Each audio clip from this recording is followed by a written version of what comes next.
ഇവിടെ ഈ അഡ്വാൻസ് ലെവലിലേക്ക് വരുമ്പോൾ നമുക്ക് ആവശ്യമുള്ള രീതിയിൽ മാർക്കറ്റിൽ നിന്നും എങ്ങനെ ഫ്രൂട്ട് എടുക്കാം, എങ്ങനെ നമുക്ക് ഫലം ഉണ്ടാക്കാം എന്നുള്ള കാര്യങ്ങൾ മാത്രമേ വരുന്നുള്ളൂ.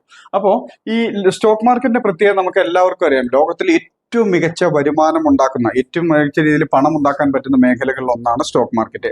പക്ഷെ വിരോധാഭാസം എന്നുള്ള രീതിയിൽ തന്നെ പറഞ്ഞാൽ ഏറ്റവും അധികം ആളുകൾ പണം നഷ്ടപ്പെടുത്തുന്ന മേഖലയാണ് സ്റ്റോക്ക് മാർക്കറ്റ്. അപ്പോൾ ഇവിടെ നമ്മളെ സംബന്ധിച്ചോളം നമ്മൾ അറിവുകളെക്കാൾ ഉപരി നമ്മളെ ഈ സ്റ്റോക്ക് മാർക്കറ്റിൽ സക്സസ് ആക്കുന്നത് തിരിച്ചറിവുകളായിരിക്കും. ഈ തിരിച്ചറിവുകൾ നമ്മൾ ഓരോരുത്തരും ഈ ഒരു സിലബസിലൂടെ നമ്മൾ മനസ്സിലാക്കിയിരിക്കുന്നത്. ഈ ക്ലാസ്സിലൂടെ, ഈ സിലബസിലൂടെ നമ്മൾ പഠിക്കുന്നതും പ്രധാനമായിട്ടും അറിവുകളെക്കാൾ ഉപരി തിരിച്ചറിവാണ്. കാരണം ഈ അറിവും തിരിച്ചറിവും തമ്മിലുള്ള വ്യത്യാസം അറിയാം. അറിവുകൾ എന്തും നമുക്ക് ആർജിച്ചെടുക്കാം. അറിവുകൾ, നമ്മൾ മനസ്സിലാക്കുന്ന കാര്യങ്ങളെല്ലാം നമ്മളെ സംബന്ധിച്ചോളം അറിവുകളാണ്. പക്ഷെ തിരിച്ചറിവുകൾ എന്ന് വെച്ചിട്ടുണ്ടെങ്കിൽ ഇത് എനിക്ക് സ്യൂട്ടബിൾ ആണോ, ഇത് എനിക്ക് അനുകൂലമാണോ, ഇത് എനിക്ക് വേണ്ടതാണോ എന്നുള്ളതാണ് യഥാർത്ഥത്തിൽ തിരിച്ചറിവുകൾ. അപ്പോൾ സ്റ്റോക്ക് മാർക്കറ്റിലെ തിരിച്ചറിവുകൾ എന്ന് വെച്ചിട്ടുണ്ടെങ്കിൽ എനിക്ക് എൻ്റെ ആവശ്യത്തിന് വേണ്ടി ഞാൻ ഇവിടെ എന്തൊക്കെ അറിവുകളാണ് ആർജിക്കേണ്ടത്, എന്തൊക്കെ അറിവുകളാണ് ഞാൻ സ്വീകരിക്കേണ്ടത്, ഈ തിരിച്ചറിവാണ് നമ്മുടെ ഈ ഒരു ക്ലാസ്സിൽ നിന്ന് കിട്ടുന്നത്. അപ്പൊ നേരത്തെ പറഞ്ഞ പോലെ തന്നെ നല്ല രീതിയിൽ പണം ഉണ്ടാക്കാനും സമ്പത്ത് വർദ്ധിപ്പിക്കാനും വരുമാനം ഉണ്ടാക്കാനൊക്കെ പറ്റുന്ന മേഖലയാണ് സ്റ്റോക്ക് മാർക്കറ്റ്. അതും നിയമാനുസൃതമായിട്ടുള്ള മേഖല. ഇന്ത്യയിലെ തന്നെ ഏറ്റവും മികച്ച മേഖലകളിലൊന്ന്. പക്ഷേ നേരത്തെ പറഞ്ഞ പോലെ തന്നെ വളരെ സിമ്പിളാണ് സ്റ്റോക്ക് മാർക്കറ്റ്. നമുക്കറിയാം, സ്റ്റോക്ക് മാർക്കറ്റിൽ നമുക്ക് ചെയ്യാൻ പറ്റുന്ന, നമ്മുടെ കൺട്രോളിലുള്ള കാര്യങ്ങൾ എന്ന് വെച്ചിട്ടുണ്ടെങ്കിൽ സ്റ്റോക്ക് ആവട്ടെ, ഇൻഡെക്സ് ആവട്ടെ, എൻട്രി എക്സിറ്റ്, ഇതിനപ്പുറത്തേക്ക് നമ്മുടെ കൈവശം ഒന്നുമില്ല. എൻട്രി എടുക്കുക, എക്സിറ്റ് ചെയ്യുക, ഇത് മാത്രമാണ് നമ്മുടെ കൈവശം ഇരിക്കുന്നത്. അപ്പോൾ നമ്മളുടെ സക്സസും ഫെയിലും തീരുമാനിക്കുന്നത് എൻട്രിയും എക്സിറ്റുമാണ്. അതായത് ഒരു സ്റ്റോക്ക് ആവട്ടെ, ഇൻഡെക്സ് ആവട്ടെ, എവിടെ എൻട്രി എടുക്കണം, എവിടെ എക്സിറ്റ് ചെയ്യണം എന്നുള്ള ഡിസിഷൻ, ആ തീരുമാനങ്ങൾ നമ്മൾ ഇംപ്ലിമെന്റ് ചെയ്യുന്നു. അതിന്റെ ഫലമാണ് നമ്മളുടെ പ്രോഫിറ്റും ലോസും, നമ്മളുടെ സക്സസും ഫെയിലറും എല്ലാം വരുന്നത്. അപ്പോൾ ഏറ്റവും ഇമ്പോർട്ടൻ്റ് ആയിട്ട് ഈ രണ്ട് കാര്യങ്ങൾ, എൻട്രി എടുക്കാനും എക്സിറ്റ് ചെയ്യാനും നമ്മൾ നല്ല രീതിയിൽ ഡിസിഷൻ മേക്കിംഗ് കപ്പാസിറ്റി, തീരുമാനമെടുക്കാൻ പ്രാപ്തരാവുക എന്നുള്ളതാണ് സ്റ്റോക്ക് മാർക്കറ്റിൽ സക്സസ് ആവാൻ നമുക്ക് ചെയ്യാനുള്ളൂ. അതിനപ്പുറത്തേക്ക് ഒന്നും നമ്മുടെ കൈവശമില്ല. ഇപ്പൊ ഒരു സ്റ്റോക്ക് ആവട്ടെ, ഇൻഡെക്സ് ആവട്ടെ, ഏത് ഡയറക്ഷനിലേക്ക് മൂവ് ചെയ്യുന്നു എന്ന് മനസ്സിലാക്കി ആ ഡയറക്ഷനിലേക്ക് എൻ്റെ ക്യാപിറ്റലും എനിക്ക് അനുസരിച്ചുള്ള റിസ്ക് എടുക്കാനുള്ള കപ്പാസിറ്റിയും എനിക്ക് എത്രത്തോളം പ്രോഫിറ്റ് വേണം എന്നുള്ളതൊക്കെ അനുസരിച്ച് മാർക്കറ്റ് എത്രത്തോളം പ്രോഫിറ്റിൽ തരുമെന്നൊക്കെ മനസ്സിലാക്കിക്കൊണ്ട് ഏത് ഡയറക്ഷനിലേക്ക് ട്രേഡ് എടുക്കണമെന്നും എവിടെ എൻട്രി എടുക്കണമെന്നും, മാർക്കറ്റ് നമുക്ക് അനുകൂലമായ ഡയറക്ഷനിലേക്ക് പോയാൽ എവിടെ എക്സിറ്റ് ചെയ്യണമെന്നും, മാർക്കറ്റ് നമ്മൾ പ്രതീക്ഷിക്കാതെ ഓപ്പോസിറ്റ് ഡയറക്ഷൻ പോയാൽ എവിടെ എക്സിറ്റ് ചെയ്യണം എന്നുള്ള തീരുമാനങ്ങൾ, എൻട്രി എക്സിറ്റ് ചെയ്യാനുള്ള തീരുമാനങ്ങളാണ് സ്റ്റോക്ക് മാർക്കറ്റിൽ നമ്മളുടെ ഭാവി നിശ്ചയിക്കുന്നത്. അപ്പോൾ ആ ഡിസിഷൻ മേക്കിംഗ്, ആ തീരുമാനം എടുക്കാൻ സഹായിക്കുന്ന കാര്യങ്ങൾ മാത്രമേ നമുക്ക് സ്റ്റോക്ക് മാർക്കറ്റിൽ പഠിക്കാനുള്ളൂ. അതിനപ്പുറത്തേക്ക് എന്തൊക്കെ പഠിച്ചാലും, സ്റ്റോക്ക് മാർക്കറ്റിൽ ഒത്തിരി കാര്യങ്ങൾ പഠിക്കാനുണ്ട് എന്നുള്ളതാണ് യാഥാർത്ഥ്യം. ഒത്തിരി കാര്യങ്ങളിലേക്ക് പഠിക്കാനുണ്ട്. പക്ഷെ അതൊന്നും നമ്മളെ പോലെയുള്ള സാധാരണക്കാർക്ക് ആവശ്യത്തിന് ഉപയോഗിക്കുന്ന സാധനങ്ങളല്ല. ഉപയോഗിക്കുന്നതെന്ന് വെച്ചിട്ടുണ്ടെങ്കിൽ ഇതൊന്നും നമുക്ക് ആവശ്യമുള്ളതല്ല. കാരണം സ്റ്റോക്ക് മാർക്കറ്റിനെ പറ്റി പഠിക്കുമ്പോൾ ഒത്തിരി കാര്യങ്ങൾ പഠിക്കേണ്ടത്. പക്ഷെ ഇതൊന്നും പഠിച്ചാലും നമ്മൾ എന്തിനാണോ മാർക്കറ്റിലേക്ക് വന്നിരിക്കുന്നത് ആ ഒരു ഫലം കിട്ടണമെങ്കിൽ ഈ രണ്ട് കാര്യങ്ങളുടെ ഡിസിഷൻ മേക്കിങ്ങിൽ നമുക്ക് വളരെ വ്യക്തത വരുത്തണം, ക്ലാരിറ്റി ഉണ്ടായിരിക്കണം. അതുപോലെ തന്നെ കൺഫ്യൂഷൻസ് ഇല്ലാതെ എൻട്രി എക്സിറ്റ് ഡിസിഷൻ എടുക്കാൻ നമ്മൾ പ്രാപ്തരാകുക എന്നുള്ളതാണ്. അതിന് സഹായിക്കുന്ന അഡ്വാൻസ് ലെവൽ ക്ലോസുകളാണ് നമുക്ക്. കാരണം നേരത്തെ പറഞ്ഞ പോലെ തന്നെ സ്റ്റോക്ക് മാർക്കറ്റ് എന്നൊരു ഏരിയയിലേക്ക് വരുമ്പോൾ നമ്മളെ സംബന്ധിച്ചിടത്തോളം നമുക്ക് എല്ലാവർക്കും അറിയുന്നതാണ്, ഇന്ന് ഇന്ത്യ, പ്രത്യേകിച്ച് കേരളത്തിലെ കാര്യം എടുക്കുകയാണെങ്കിൽ, സ്റ്റോക്ക് മാർക്കറ്റ് എന്ന അക്ഷയ ഖനിയിലേക്ക് ഇതിന്റെ സാധ്യതകൾ മനസ്സിലാക്കിക്കൊണ്ട് ഈ മേഖലയിൽ എന്തെങ്കിലും ഒരു സക്സസ് ആവണം, എങ്ങനെയെങ്കിലും സക്സസ് ആകണം എന്നുള്ള മൈൻഡ് സെറ്റോടുകൂടി സ്റ്റോക്ക് മാർക്കറ്റിൽ ഇറങ്ങിയിരിക്കുന്നവരാണ് ഒട്ടുമിക്കവരും. ഈ കഴിഞ്ഞ ദിവസം ഒരു ആർട്ടിക്കിൾ വായിച്ചു, ഏകദേശം 25 ലക്ഷത്തോളം പേരാണ് സ്റ്റോക്ക് മാർക്കറ്റിലേക്ക് ഇറങ്ങിയിരിക്കുന്നത്. ഈ കഴിഞ്ഞ കാലങ്ങളിൽ എപ്പോഴോ നമ്മുടെ ക്ലാസ്സിൽ പറഞ്ഞു പോയൊരു കാര്യങ്ങളുണ്ട്. കാരണം ഈ കോവിഡിന് ശേഷം ഈ ഇന്ത്യൻ സ്റ്റോക്ക് മാർക്കറ്റിലേക്ക് ഒത്തിരി ആളുകൾ പുതുതായിട്ട് ഇറങ്ങുന്നുണ്ട്. പ്രത്യേകിച്ച് സൗത്ത് ഇന്ത്യ എന്ന് പറയാൻ കാരണം കേരള, കർണാടക ഏരിയകളിലൊക്കെ ഒത്തിരി വിദ്യാഭ്യാസം കൂടുതലുള്ള, അല്ലെങ്കിൽ നല്ല രീതിയിൽ വിദ്യാഭ്യാസമുള്ള ആളുകളുണ്ട്. പ്രത്യേകിച്ച് നമുക്ക് കേരളത്തിലെ കാര്യം എടുക്കാം. കേരളത്തിലെ കാര്യം എടുത്തു വരുമ്പോഴേക്ക് ഈ stock market, mutual fund, ETF ഇതുപോലത്തെ അവയർനെസ്സുകൾ, ഇത്തരം കാര്യങ്ങളെ പറ്റിയുള്ള അറിവുകൾ ഒരു സാധാരണക്കാരിലേക്ക് കോവിഡിന് ശേഷം ഒരുപാട് ആളുകളിലേക്ക് എത്തിയിട്ടുണ്ട്. അപ്പോൾ ബാങ്കുകൾ, ധനകാര്യ സ്ഥാപനങ്ങൾ ഭയക്കുന്ന ഒരു ലെവലിലേക്ക് കേരളത്തിലെ സ്ഥിതി എത്തിക്കഴിഞ്ഞു. അതായത് കേരളത്തിൽ എല്ലാ തരം ആളുകൾ ആളുകളും, സാധാരണക്കാരനാവട്ടെ അതല്ലെങ്കിൽ എല്ലാ തരം ആളുകളും ബാങ്കിലെ നിക്ഷേപങ്ങളും അതുപോലെ തന്നെ ഈ FD, അതുപോലെ തന്നെ നമ്മുടെ ട്രഷറിയിലുള്ള നിക്ഷേപങ്ങൾ, അങ്ങനെ ട്രഡീഷണൽ ആയിട്ടുള്ള നിക്ഷേപങ്ങളിൽ നിന്നൊക്കെ പിന്മാറി ഇപ്പം മ്യൂച്വൽ ഫണ്ടുകളിലേക്കും സ്റ്റോക്കുകളിലേക്കും SIP-യിലേക്കും ULIP-ലേക്കൊക്കെ വന്നുകൊണ്ടിരിക്കുകയാണ്. ചെറുതാണെങ്കിൽ പോലും ഇപ്പൊ നമുക്ക് എല്ലാവർക്കും അറിയാം, ഒരു 500 രൂപ ഉണ്ടെങ്കിൽ പോലും നമുക്കൊരു SIP, അത് സ്റ്റോക്കിലാവട്ടെ, ULIP-ലാവട്ടെ, അല്ലെങ്കിൽ മ്യൂച്വൽ ഫണ്ടിലാവട്ടെ, മറ്റ് ETF-ലാവട്ടെ, നമുക്ക് ഒരു SIP, systematic investment plan start ചെയ്യാമെന്ന് എല്ലാവർക്കും അറിയാം. അതിന് ഇത്ര വലിയ എമൗണ്ട് ഒന്നും വേണമെന്നില്ല. 100 രൂപയാവട്ടെ, 500 രൂപയാവട്ടെ, 5000 ആവട്ടെ, എത്ര എമൗണ്ട് ആണെങ്കിലും നമുക്ക് യൂസ് ചെയ്യാവുന്നതാണ്. ആ ഒരു അവയർനെസ് കേരളത്തിലേക്ക് കിട്ടിയോടുകൂടി, ആളുകളിലേക്ക് എത്തിയതോടുകൂടി ഈ ട്രഡീഷണൽ ഇൻവെസ്റ്റ്മെന്റുകളായിട്ടുള്ള ബാങ്കിൽ FD ഇടുന്നില്ല, ബാങ്കിൽ ഡെപ്പോസിറ്റ്, അതുപോലെ തന്നെ സേവിംഗ് ബാങ്കിലുള്ള എമൗണ്ടുകൾ എമർജൻസി ഫണ്ട് അല്ലാതെ ആരും സേവിംഗ് ബാങ്കിലൊന്നും നിക്ഷേപിക്കുന്നില്ല. പല പല കാരണങ്ങൾ അതുണ്ട്. അപ്പോൾ അങ്ങനെ ഈ ആളുകൾ കൂടുതൽ സ്റ്റോക്ക് മാർക്കറ്റിലേക്ക് ഇറങ്ങി, സ്റ്റോക്ക് മാർക്കറ്റ് റിലേറ്റഡ് ആയിട്ടുള്ള, സ്റ്റോക്ക് എക്സ്ചേഞ്ച് റിലേറ്റഡ് ആയിട്ടുള്ള പല രീതിയിലുള്ള ഈ ഇൻസ്ട്രുമെന്റിലേക്ക് ജനങ്ങൾ ഇറങ്ങി തുടങ്ങിയിട്ടുണ്ട്. ഈ ഇറങ്ങിയതോടുകൂടി ബാങ്കുകളുടെ കാര്യങ്ങൾ ഒരല്പം സ്ട്രഗ്ലിങ്ങിലേക്ക് പോയിക്കൊണ്ടിരിക്കുന്നു. അതൊരു യാഥാർത്ഥ്യമാണ്. ശരിക്ക് എൻ്റെ ഒരു കാഴ്ചപ്പാടാണ്, ഇത് ശരിയാവണമെന്നൊന്നുമില്ല. ഈ സെബിയും കേന്ദ്ര ഗവൺമെന്റൊക്കെ ഒരുപാട് നിയന്ത്രണങ്ങൾ സ്റ്റോക്ക് എക്സ്ചേഞ്ചിൽ വരുത്താനുള്ള പ്രധാന റീസണുകളിൽ ഒന്നാണ്. കാരണം ഗവൺമെന്റിന്റെ പ്രധാന ഫണ്ട് സോഴ്സുകളിൽ ഒന്നാണ് റിസർവ് ബാങ്ക് ഓഫ് ഇന്ത്യയും ബാങ്കുകളൊക്കെ. അപ്പോൾ അവിടെയുള്ള നിക്ഷേപങ്ങളാണ് ജനങ്ങൾ പതുക്കെ പതുക്കെ പുറകോട്ട് വലിച്ചു തുടങ്ങുന്നത്. പല രീതിയിലേക്കുള്ള ഇൻവെസ്റ്റ്മെന്റ് രീതിയിലേക്ക് അതൊക്കെ മാറുന്നു. സേവിങ്സും ഇൻവെസ്റ്റ്മെന്റും എന്നുള്ള രീതിയിലേക്ക് ബാങ്കുകളിൽ നിന്നും ഒഴിവായി ETF-കളിലേക്കും ഈ SIP പോലുള്ള മ്യൂച്വൽ ഫണ്ട്, ULIP, സ്റ്റോക്ക് പോലുള്ള SIP-കളിലേക്ക് മാറി തുടങ്ങി. അപ്പോൾ നമ്മളെ സംബന്ധിച്ചിടത്തോളം ഈ ഇറങ്ങുന്ന സ്റ്റോക്ക് മാർക്കറ്റ് റിലേറ്റഡ് ആയിട്ടുള്ള കാര്യങ്ങളിലേക്ക് ഇറങ്ങുന്ന 90% ആളുകളും അവരുദ്ദേശിച്ച രീതിയിലുള്ള റിട്ടേൺ ഇവിടുന്ന് കിട്ടുന്നില്ല എന്നുള്ളതാണ്. നേരെ അത് പ്രത്യേകിച്ച് സ്റ്റോക്ക് മാർക്കറ്റിൽ ഡയറക്റ്റ് ഇറങ്ങുന്ന മ്യൂച്വൽ ഫണ്ടുകളൊന്നുമല്ല. മ്യൂച്വൽ ഫണ്ടിലൊക്കെ അത്യാവശ്യം നല്ല രീതിയിൽ പ്രതീക്ഷിക്കുന്ന പോലെ ETF-ലും മ്യൂച്വൽ ഫണ്ടിലും അതുപോലെ തന്നെ ULIP-ലൊക്കെ അത്യാവശ്യം പ്രതീക്ഷിക്കുന്ന രീതിയിലുള്ള റിട്ടേൺ ഒക്കെ അവർക്ക് കിട്ടുന്നുണ്ട്. പക്ഷേ ഡയറക്റ്റ് സ്റ്റോക്ക് മാർക്കറ്റിലേക്ക് ഇറങ്ങുന്ന ഒത്തിരി ആളുകൾക്ക്, അതായത് ഇറങ്ങുന്ന ഭൂരിപക്ഷം, ഒരു പരിധിവരെ പറഞ്ഞാൽ 90% ആളുകൾക്കും അവർ ആഗ്രഹിക്കുന്ന രീതിയിൽ, അവർ പ്രതീക്ഷിച്ച രീതിയിൽ ഒരു റിട്ടേൺ കിട്ടുന്നവരാണോ എന്ന് വെച്ചാൽ അല്ല. അതായത് നമ്മളുടെ ഭാഷയിൽ പറഞ്ഞാൽ സ്റ്റോക്ക് മാർക്കറ്റിൽ ഇറങ്ങിയിരിക്കുന്ന 90% ആളുകളും വിജയിച്ചവരാണോ? ചിന്തിക്കുക. നമ്മൾ ഉൾപ്പെടെ സ്റ്റോക്ക് മാർക്കറ്റിൽ എല്ലാവരും ഇറങ്ങിയിരിക്കുന്നത് പണം ഉണ്ടാക്കാനും സമ്പത്ത് വർദ്ധിപ്പിക്കാനും തന്നെയാണ്. അതുപോലെ ആയിരിക്കും എല്ലാവരും സ്റ്റോക്ക് മാർക്കറ്റിൽ, ഈ കേരളത്തിലുള്ള എല്ലാവരും സ്റ്റോക്ക് മാർക്കറ്റ് റിലേറ്റഡ് ആയിട്ട് സ്റ്റോക്ക് എക്സ്ചേഞ്ചിൽ ഈ നമ്മുടെ ഡിമാറ്റ് അക്കൗണ്ട് ഓപ്പൺ ചെയ്ത് ട്രേഡിങ്ങും ഇൻവെസ്റ്റ്മെന്റ് ഒക്കെ ചെയ്യുന്ന എല്ലാവരും തന്നെ അവർ ആഗ്രഹിക്കുന്നത് പണം ഉണ്ടാക്കാനും സമ്പത്ത് വർദ്ധിപ്പിക്കാനും, നമ്മളെപ്പോലെ തന്നെ പണം ഉണ്ടാക്കാനും സമ്പത്ത് വർദ്ധിപ്പിക്കാനും പ്രതീക്ഷിച്ച് തന്നെ ആയിരിക്കും ഇറങ്ങിയിട്ടുണ്ടാവുക. പക്ഷേ അവരുദ്ദേശിച്ച രീതിയിൽ, അവർ ആഗ്രഹിച്ച രീതിയിൽ ഒരു സക്സസ് ആകാൻ അവർക്ക് സാധിച്ചിട്ടുണ്ടാവുമോ? നമുക്കറിയാം, ഇന്ന് കേരളത്തിലെ കണക്കെടുക്കുകയാണെങ്കിൽ 90% ആളുകളും അവർ ആഗ്രഹിച്ച രീതിയിൽ, അവർ ലക്ഷ്യമിട്ട രീതിയിൽ ഒരു സക്സസ് ആയിട്ടുള്ള ആളുകളല്ല. ഇതാണ് നമ്മളുടെ തിരിച്ചറിവിന്റെ ആദ്യ പാഠം. അല്ലെങ്കിൽ നമ്മൾ ആദ്യമായിട്ട് തിരിച്ചറിയേണ്ടതും ഈ കാര്യം തന്നെയാണ്. ഇറങ്ങിയിരിക്കുന്ന 90% ആളുകളും ചിന്തിക്കുക, ഒരാളും പണം നഷ്ടപ്പെടാൻ വേണ്ടെന്നുള്ള കാഴ്ചപ്പാടോടുകൂടി, എന്റെ പണം കുറച്ച് പോയിക്കോട്ടെ എന്നുള്ള കാഴ്ചപ്പാടോടുകൂടി സ്റ്റോക്ക് മാർക്കറ്റിലേക്ക് ഇറങ്ങിയിട്ടുണ്ടാവില്ല. എനിക്ക് ഇവിടെ നിന്ന് ഞാൻ നല്ല രീതിയിൽ പണം ഉണ്ടാക്കണം എന്നുള്ള കാഴ്ചപ്പാടോടുകൂടി, മൈൻഡ് സെറ്റോടുകൂടി, ആഗ്രഹത്തോടു കൂടി ആയിരിക്കും എല്ലാവരും ഇറങ്ങിയിട്ടുണ്ടാവുക. അതിനായിട്ട് അവരാൽ കഴിയുന്ന രീതിയിൽ പരിശ്രമിച്ചിട്ടുണ്ടാവും. നമ്മൾ ഉൾപ്പെടെ ഈ പണം ഉണ്ടാക്കാൻ നമ്മളാൽ കഴിയുന്ന രീതിയിൽ സ്റ്റോക്ക് മാർക്കറ്റിൽ പരിശ്രമിച്ചിട്ടുണ്ടാവും. അപ്പോൾ ആഗ്രഹിച്ചിട്ടും പരിശ്രമിച്ചിട്ടും ഇവിടെ ഇറങ്ങി തിരിച്ചിരിക്കുന്ന 90% ആളുകളും അവരുദ്ദേശിച്ച രീതിയിൽ, അവരാഗ്രഹിച്ച രീതിയിൽ ഒരു സക്സസ്, ഒരു വിജയം നേടിയിട്ടുള്ളവരല്ല എന്നുള്ളതാണ് യാഥാർത്ഥ്യം. ഇനി 90% ഇല്ലെങ്കിൽ പോട്ടെ, ഒരു 70-80% ആളുകളും അവരാഗ്രഹിച്ച പോലെ സക്സസ് ആയിട്ടുള്ളവരായിരിക്കില്ല. പലരും, നമുക്കറിയാവുന്ന പലരുമുണ്ട്, നമുക്കറിയാവുന്നവർ പലരും സ്റ്റോക്ക് മാർക്കറ്റിൽ വലിയ പ്രതീക്ഷയോടുകൂടി, ആഗ്രഹത്തോടു കൂടി ഇറങ്ങും. പക്ഷേ അവരുദ്ദേശിച്ച രീതിയിൽ ഇവിടെ സക്സസ് ആകാൻ പറ്റാതെ പിന്മാറിപ്പോയ ഒത്തിരി എക്സാമ്പിൾ നമ്മുടെ മുമ്പിലുണ്ട്. അപ്പോൾ നമ്മൾ തിരിച്ചറിയേണ്ട, നമ്മൾ മനസ്സിലാക്കേണ്ട ഏറ്റവും ഇമ്പോർട്ടൻ്റ് ആയിട്ടുള്ള ഒരു കാര്യം എന്താണെന്ന് വെച്ചിട്ടുണ്ടെങ്കിൽ, സ്റ്റോക്ക് മാർക്കറ്റിനെ സംബന്ധിച്ചിടത്തോളം ഇറങ്ങിയിരിക്കുന്ന ഒരു മെജോറിറ്റി, ഒരു 75%-ലധികം ആളുകളും പരാജയപ്പെട്ട് പിന്മാറിയ ഒരു മേഖലയാണ്. അതുകൊണ്ട് തന്നെ നമ്മൾ തിരിച്ചറിയണം, മറ്റൊരു മേഖലയിൽ നിലനിൽക്കുന്നതിനേക്കാൾ കൂടുതൽ എഫേർട്ട് സ്റ്റോക്ക് മാർക്കറ്റിൽ നമ്മൾ ഇടേണ്ടിയിരിക്കുന്നു. സ്റ്റോക്ക് മാർക്കറ്റിൽ സക്സസ് ആവാൻ മറ്റേതൊരു മേഖലയിൽ നമ്മൾ എഫേർട്ട് എടുക്കുന്നതിനേക്കാൾ കൂടുതൽ എഫേർട്ട് സ്റ്റോക്ക് മാർക്കറ്റിൽ നമ്മൾ ഇടേണ്ടിയിരിക്കുന്നു.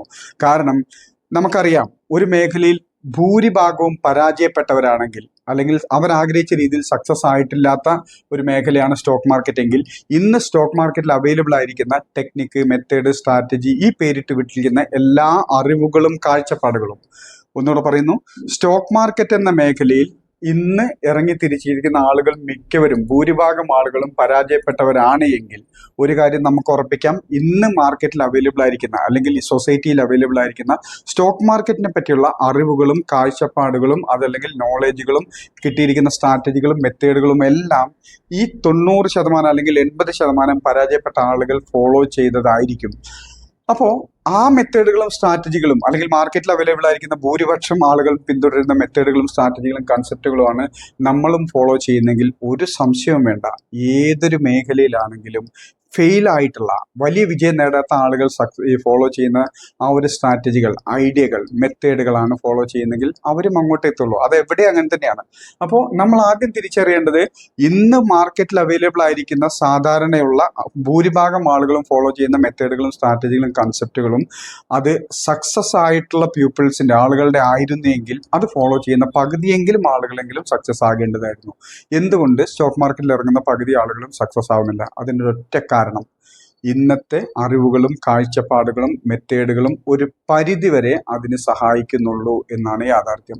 നമുക്കറിയാം, നമ്മൾ നേരത്തെ ഒരു എക്സാമ്പിൾ പോലെ പറഞ്ഞിട്ടുണ്ട്. കാരണം ക്രിക്കറ്റ് കളിയുടെ എക്സാമ്പിൾ എടുക്കുകയാണെങ്കിൽ ഇപ്പോൾ ക്രിക്കറ്റ് IPL ഒക്കെ നടക്കുന്ന കാലഘട്ടമാണല്ലോ. അപ്പോൾ ക്രിക്കറ്റിൻ്റെ എക്സാമ്പിൾ എടുക്കുകയാണെങ്കിൽ ഒരു കുറച്ച് കാലം മുമ്പ് വരെ, ഒരു 10, 30, 40 വർഷം മുമ്പ് വരെ ക്രിക്കറ്റ് എന്ന് വെച്ചിട്ടുണ്ടെങ്കിൽ വളരെ ആ ഒരു കാലഘട്ടത്തിനനുസരിച്ച് ഈ ക്രിക്കറ്റ് എന്ന് വെച്ചിട്ടുണ്ടെങ്കിൽ അന്നത്തെ ഏറ്റവും മികച്ച ഒരു ബാറ്റ്സ്മാനോട് ചോദിച്ചാൽ നിങ്ങൾക്കൊരു 100 റൺ സ്കോർ ചെയ്യണമെങ്കിൽ എത്ര ബോൾ ഫേസ് ചെയ്യേണ്ടി വരും എന്ന് ചോദിച്ചിട്ടുണ്ടെങ്കിൽ അവർ പറയും എനിക്കൊരു 250-300 ബോൾ ഫേസ് ചെയ്തെങ്കിൽ മാത്രമേ എനിക്കൊരു 100 റൺസ് സ്കോർ ചെയ്യാൻ പറ്റുള്ളൂ.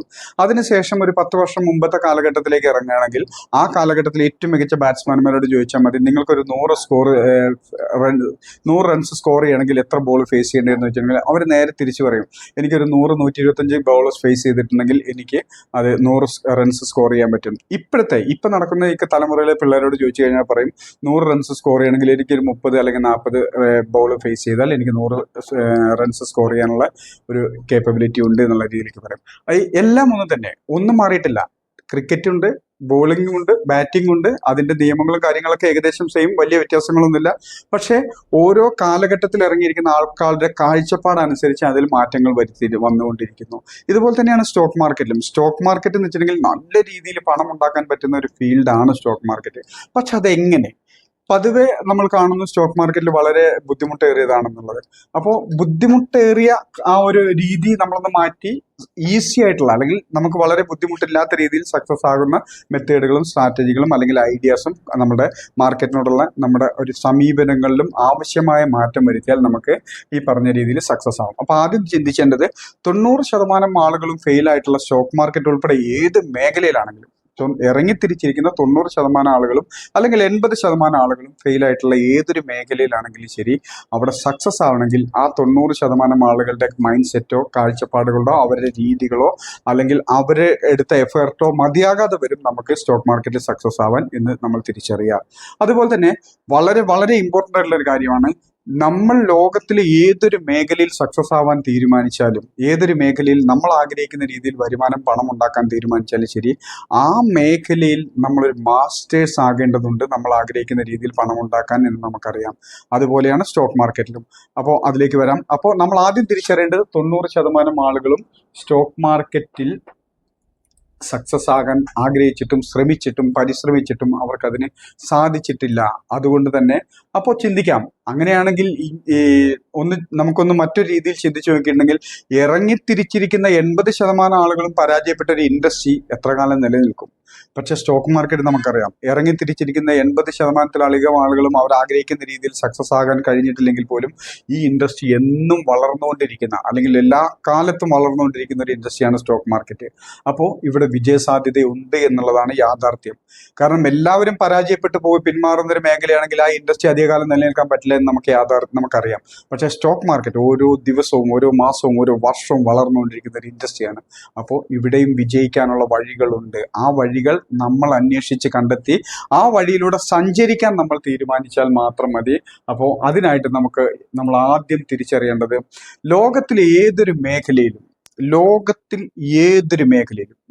മേഖല പണം ഉണ്ടാക്കുന്ന ഏതൊരു മേഖലയിലും നമ്മളുടെ ഇഷ്ടങ്ങളോ നമ്മളുടെ കാഴ്ചപ്പാടുകളോ നമ്മളുടെ താല്പര്യങ്ങളോ ആയിരിക്കില്ല ആ മേഖലയിൽ നമ്മളെ സക്സസ് ആക്കുന്നത്. എവിടെ ഇറങ്ങി തിരിച്ചാലും ശരി, സിസ്റ്റമാറ്റിക് ആയിട്ടുള്ള ഡിസിപ്ലിനോട് കൂടിയുള്ള ഒരു അപ്രോച്ചാണ്. എവിടെയും. നേരത്തെ പറഞ്ഞ പോലെ ക്രിക്കറ്റ്, ഞാൻ നല്ലൊരു ബാറ്റ്സ്മാൻ ആവണം എന്നാണ് എൻ്റെ ആഗ്രഹമെങ്കിൽ ഞാൻ ബാറ്റിംഗ് പരിശീലിച്ചേ മതിയാകൂ. ബാറ്റിംഗ് ഞാൻ ഒരിക്കലും നീന്തൽ പരിശീലിച്ചുകൊണ്ടോ ഫുട്ബോൾ പരിശീലിച്ചുകൊണ്ടോ ചെസ്സ് പരിശീലിച്ചുകൊണ്ടോ ഞാൻ ഒരിക്കലും നല്ലൊരു ബാറ്റ്സ്മാൻ ആവില്ല. ബാറ്റ്സ്മാൻ ആവണമെങ്കിൽ സിസ്റ്റമാറ്റിക്കായി ഡിസിപ്ലിനോട് കൂടി ബാറ്റിംഗ് പരിശീലിക്കേണ്ടിയിരിക്കുന്നു. ഞാൻ നല്ലൊരു അത്ലറ്റിക് ആവണമെങ്കിൽ, ഒരു ഓട്ടക്കാരനാവണമെന്നുണ്ടെങ്കിൽ ഞാൻ അവിടെ ക്രിക്കറ്റോ ഫുട്ബോളോ അല്ല പരിശീലിക്കേണ്ടത്, ഓട്ടം തന്നെയാണ് പരിശീലിക്കേണ്ടത്. ഞാൻ നല്ലൊരു നീന്തൽക്കാരനാവാനാണ് എൻ്റെ ആഗ്രഹമെങ്കിൽ ഞാൻ പരിശീലിക്കേണ്ടത് നീന്തലാണ്. അപ്പോൾ ഞാൻ എവിടെ സക്സസ് ആകണമെന്ന് ആഗ്രഹിക്കുന്നു ആ മേഖലയിൽ സക്സസ് ആകാനായി ആ മേഖലയിൽ ഡിസിപ്ലിനോടുകൂടി സിസ്റ്റമാറ്റിക് ആയിട്ട് ഞാൻ ആ മേഖലയെ സമീപിച്ചെങ്കിൽ മാത്രമേ എനിക്കവിടെ സക്സസ്സിനുള്ള വിജയത്തിനുള്ള അർഹതയുള്ളൂ. അതല്ലാതെ എൻ്റെ ഇഷ്ടം പോലെ, എൻ്റെ താല്പര്യം പോലെ, എൻ്റെ സൗകര്യം പോലെയാണ് ഞാൻ അവിടെ പരിശീലിക്കുന്നതെങ്കിൽ അല്ലെങ്കിൽ ഞാൻ അവിടെ സമീപിക്കുന്നതെങ്കിൽ അവിടെ സക്സസ്സിനുള്ള അർഹത എനിക്കില്ല എന്നുള്ളതാണ് യാഥാർത്ഥ്യം. അപ്പോൾ സ്റ്റോക്ക് മാർക്കറ്റിൽ സക്സസ് ആവാൻ ഡിസിപ്ലിൻ, അതായത് നമ്മൾ എന്ത് ചെയ്യുന്നു, സക്സസ് ആവാൻ എന്ത് ചെയ്യണം, ഇത്തരം കാര്യങ്ങൾ മനസ്സിലാക്കി അവിടെ ഡിസിപ്ലിനോട് കൂടിയായിരിക്കണം അപ്രോച്ച്. അതുപോലെ തന്നെ സിസ്റ്റമാറ്റിക് ആയി, നമുക്കറിയാം സിസ്റ്റത്തിന്റെ പവർ നമ്മൾ കണ്ടിട്ടുള്ളതാണ്. സിസ്റ്റമാറ്റിക് ആയിട്ട് ഡിസിപ്ലിനോട് കൂടി എൻ്റെ താല്പര്യങ്ങളോ എൻ്റെ ഇഷ്ടങ്ങളോ ഒക്കെ മാറ്റിവെച്ച് സിസ്റ്റമാറ്റിക് ആയിട്ട് ഡിസിപ്ലിനോട് കൂടിയുള്ള ഒരു അപ്രോച്ച് മാത്രമേ സ്റ്റോക്ക് മാർക്കറ്റിൽ നമുക്ക് സക്സസ് കൊണ്ടുതരികയുള്ളൂ. ഈ സിസ്റ്റവും ഈ ഡിസിപ്ലിനും ഇനിയുള്ള ദിവസങ്ങളിൽ നമ്മൾ പഠിക്കുന്നത്. എന്തൊക്കെയാണ് സിസ്റ്റം, ഡിസിപ്ലിൻ, അത് നമുക്കറിയാം എന്താണ്, എങ്ങനെയാണ് വേണ്ടതെന്ന്. ആ ഡിസിപ്ലിൻ നമ്മളെ വിടാതെ പിന്തുടർന്നേ പറ്റൂ. ഡിസിപ്ലിൻ നമ്മൾ ഒരിക്കലും വിടരുത്, വിടാതെ പിന്തുടർന്നേ പറ്റൂ. അപ്പോൾ സിസ്റ്റമാറ്റിക് ആയിട്ടുള്ള സിസ്റ്റം നമ്മൾ പഠിക്കാൻ പോകുന്നു. ഡിസിപ്ലിനോട് കൂടിയില്ല, ഡിസിപ്ലിൻ നമ്മൾ ആർജിച്ചെടുത്തേ മതിയാകൂ. നേരത്തെ പറഞ്ഞ പോലെ സ്റ്റോക്ക് മാർക്കറ്റിൽ എനിക്ക് സക്സസ് ആകണം എന്നുണ്ടെങ്കിൽ ഇവിടെ ഈ രണ്ട് കാര്യങ്ങളും, സിസ്റ്റവും ഡിസിപ്ലിനും ഞാൻ ഫോളോ ചെയ്യേണ്ടിയിരിക്കുന്നു. അത് നിർബന്ധമാണ്. അപ്പോൾ ഈ നിർബന്ധമുള്ള കാര്യങ്ങൾ നിർബന്ധമായിട്ട് നമ്മൾ ഫോളോ ചെയ്യുക. അപ്പോൾ സിസ്റ്റമാറ്റിക് ആയിട്ടുള്ള ഡിസിപ്ലിനോട് കൂടിയുള്ള ഒരു അപ്രോച്ചാണ് നമുക്ക് സക്സസ് ആവുന്നത്. അതുപോലെ തന്നെ നമ്മൾ നേരത്തെ കണ്ടിട്ടുള്ളതാണ്, ലോകത്തിലെ എവിടെയും നിങ്ങൾക്കൊരു മാസീവ് സക്സസ് നേടണമെങ്കിൽ, ഏതൊരു ഫീൽഡിലും നമുക്കൊരു മാസീവ് സക്സസ് നേടണമെങ്കിൽ അവിടെ നമുക്ക് ആറ്റിറ്റ്യൂഡ്, റൈറ്റ് ആയിട്ടുള്ള ഒരു ആറ്റിറ്റ്യൂഡ്. സ്റ്റോക്ക് മാർക്കറ്റ് പണം നഷ്ടപ്പെടാനുള്ള ഒരു മേഖലയാണെന്നുള്ള ഒരു മൈൻഡ് സെറ്റോട് കൂടി ഇവിടെ എന്നിറങ്ങിയാലും എനിക്ക് നഷ്ടം മാത്രമേ ഉള്ളൂ, ബാക്കി എല്ലാവർക്കും പ്രോഫിറ്റ് കിട്ടുന്നുണ്ടെങ്കിൽ എനിക്ക് നഷ്ടം മാത്രമേ ഉള്ളൂ. അപ്പോൾ ഈ മൈൻഡ് സെറ്റ് അല്ല, മറ്റുള്ളവർക്ക് പ്രോഫിറ്റ് കിട്ടുന്നുണ്ടെങ്കിൽ വൈ നോട്ട്, എനിക്കിത് എന്തുകൊണ്ട് സാധിക്കുന്നില്ല, മറ്റുള്ളവർ പ്രോഫിറ്റ് എടുക്കുന്ന ആ രീതിയിലേക്ക് എന്തുകൊണ്ട് ഞാൻ ചെയ്തുകൂടാ, അപ്പൊ എന്നിൽ എന്ത് മാറ്റമാണ് വരുത്തേണ്ടത്. അപ്പോൾ ഞാൻ ആവശ്യമായ മാറ്റം വരുത്തി മറ്റുള്ളവർ നേടുന്നത് പോലെ തന്നെ ഞാനും സ്റ്റോക്ക് മാർക്കറ്റിൽ കൺസിസ്റ്റന്റ് പ്രോഫിറ്റ് നേടാൻ എനിക്ക് കഴിയും, എനിക്കതിനുള്ള ശേഷിയുണ്ട്, എനിക്കതിനുള്ള മൈൻഡ് സെറ്റ് ഉണ്ട്, എനിക്കതിനുള്ള കഴിവുണ്ട്. ഈ ഒരു ആറ്റിറ്റ്യൂഡ് നമ്മൾ ക്രിയേറ്റ് ചെയ്തെടുത്തേ പറ്റുള്ളൂ. ഈ ഒരു ആറ്റിറ്റ്യൂഡും ഡിസിപ്ലിനും സിസ്റ്റവും, നമുക്കറിയാം സിസ്റ്റവും ഡിസിപ്ലിനും ആറ്റിറ്റ്യൂഡുമാണ് ഏതൊരു മേഖലയിലും നമുക്ക് മാസീവ് സക്സസ് നേടിത്തരുന്നത്. അപ്പോൾ സ്റ്റോക്ക് മാർക്കറ്റിൽ നേരത്തെ പറഞ്ഞ പോലെ തന്നെ നിങ്ങൾ ഇത്രയും കാലം ഉദ്ദേശിച്ചതും സക്സസ് ആയിട്ടില്ലെങ്കിൽ ഈ നിമിഷം ഇന്ന് മുതൽ നമ്മൾ ചിന്തിക്കേണ്ട പ്രധാന കാര്യം, എന്തുകൊണ്ട് നമ്മൾ കാണുന്നതാണ് മാസ്റ്റേഴ്സ് ക്ലബിലുള്ള ഒട്ടുമിക്ക ദിവസങ്ങളിലും എല്ലാവരെയും കാര്യം പറയുന്നില്ല, സ്ഥിരമായിട്ട് പ്രോഫിറ്റ് എടുക്കുന്ന എല്ലാവരും തന്നെ ഒട്ടുമിക്ക ദിവസങ്ങളിലും പ്രോഫിറ്റാണ്. ലോസ് ഇല്ല എന്നല്ല, ചില ദിവസങ്ങളിലൊക്കെ ലോസ് വരുന്നുണ്ടാവും. പക്ഷേ അവർ ഫോളോ ചെയ്ത രീതി എന്താണ്, അതിന് ഞാൻ എന്ത് ചെയ്യണം, അതിൽ ഞാൻ എന്ത് മീൻസ് എനിക്ക് എന്തൊക്കെ വീഴ്ചകളാണ് സംഭവിക്കുന്നത്, ഇനി ആ വീഴ്ച സംഭവിക്കാതെ കൺസിസ്റ്റന്റ് പ്രോഫിറ്റ് എടുക്കാനായിട്ട് ഞാൻ എന്ത് ചെയ്യണം, ഞാൻ എന്ത് ചെയ്താലാണ് ഇതുപോലെ മറ്റുള്ളവർ പ്രോഫിറ്റ് എടുക്കുന്നത് പോലെ എനിക്ക് കൺസിസ്റ്റന്റ് പ്രോഫിറ്റ് എടുക്കാൻ എന്ത് ചെയ്താലാണ് സാധിക്കുക. ഈ ഒരു മൈൻഡ് സെറ്റ് ക്രിയേറ്റ് ചെയ്തെടുക്കണം. എനിക്ക് പറ്റില്ല, ഞാൻ എത്ര ശ്രമിച്ചിട്ടും ശരിയാവുന്നില്ല, ഞാനത് നോക്കിയിട്ട് പറ്റുന്നില്ല, എൻ്റെ മൈൻഡ് കൺട്രോൾ ചെയ്യാൻ പറ്റുന്നില്ല. ഇതിനൊക്കെ ഒരു ഉത്തരമുണ്ട്, ഇതിനൊക്കെ കാരണമുണ്ട്. എനിക്കിത് ശരിയാകുന്നില്ല, എനിക്ക് പറ്റുന്നില്ല, മറ്റുള്ളവർക്കൊക്കെ പറ്റുന്നുണ്ട്, പക്ഷെ എന്തോ എനിക്ക് പറ്റുന്നില്ല, എന്താ പറയുന്നത്, ഞാൻ എത്ര ശ്രമിച്ചിട്ടും അത് ശരിയാവുന്നില്ല, എനിക്കതിനെ പറ്റിയൊരു ഭാഗ്യമില്ല, എനിക്കതിനെ പറ്റിയൊരു സാഹചര്യമില്ല, എനിക്കതിനെ പറ്റിയൊരു അവസ്ഥയില്ല. ഇതിനെല്ലാത്തിനും ഒരൊറ്റ കാരണമേ ഉള്ളൂ, എനിക്ക് കഴിയുന്നില്ല, മറ്റുള്ളവർക്ക് കഴിയുന്നുണ്ട്, എനിക്കത് പറ്റുന്നില്ല, ഞാൻ എത്ര ശ്രമിച്ചിട്ടും പറ്റുന്നില്ല. ഇതിനൊരൊറ്റ കാരണമേ ഉള്ളൂ, അതാണ് എപ്പോഴും പറയുന്ന എനിക്ക് ഞാൻ എന്ന കാരണമാണ് അതിന് സാധിക്കാത്തത്. എന്താണ് ആ കാരണം? ഞാൻ എന്ന കാരണം. അപ്പോൾ ഈ എന്നിലാണ് മാറ്റം വരുത്തേണ്ടത്. എന്നിൽ എന്ത് മാറ്റം വരുത്തണം? അതാണ് ആറ്റിറ്റ്യൂഡിന്റെ ഭാഗം.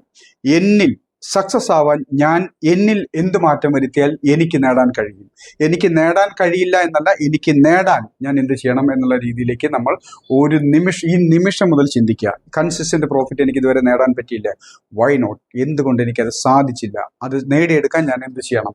ഇതിനുള്ള സപ്പോർട്ടൊക്കെ നമുക്ക് നേരത്തെ കിട്ടുന്നതാണെന്നൊക്കെ നമ്മൾ നേരത്തെ ഡിസ്കസ് ചെയ്ത് ഞാൻ അങ്ങോട്ട് പോകുന്നില്ല.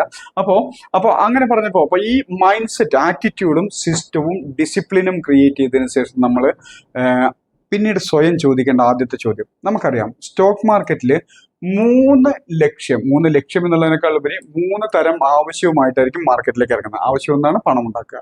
ഈ പണം ഉണ്ടാക്കുന്ന 3 രീതിയിലാണ്. ഒന്ന്, സ്റ്റോക്ക് മാർക്കറ്റിനെ ഒരു പ്രൊഫഷനായിട്ട് കാണുന്നു. രണ്ടാമത്തത്, ഒരു എക്സ്ട്രാ ഇൻകത്തിന് വേണ്ടി മാർക്കറ്റിലേക്ക് ഇറങ്ങിയിരിക്കുന്നു. മൂന്നാമത്തത്, സമ്പത്ത് വർദ്ധിപ്പിക്കാൻ വേണ്ടി മാർക്കറ്റിലേക്ക് ഇറങ്ങിയിരിക്കുന്നു.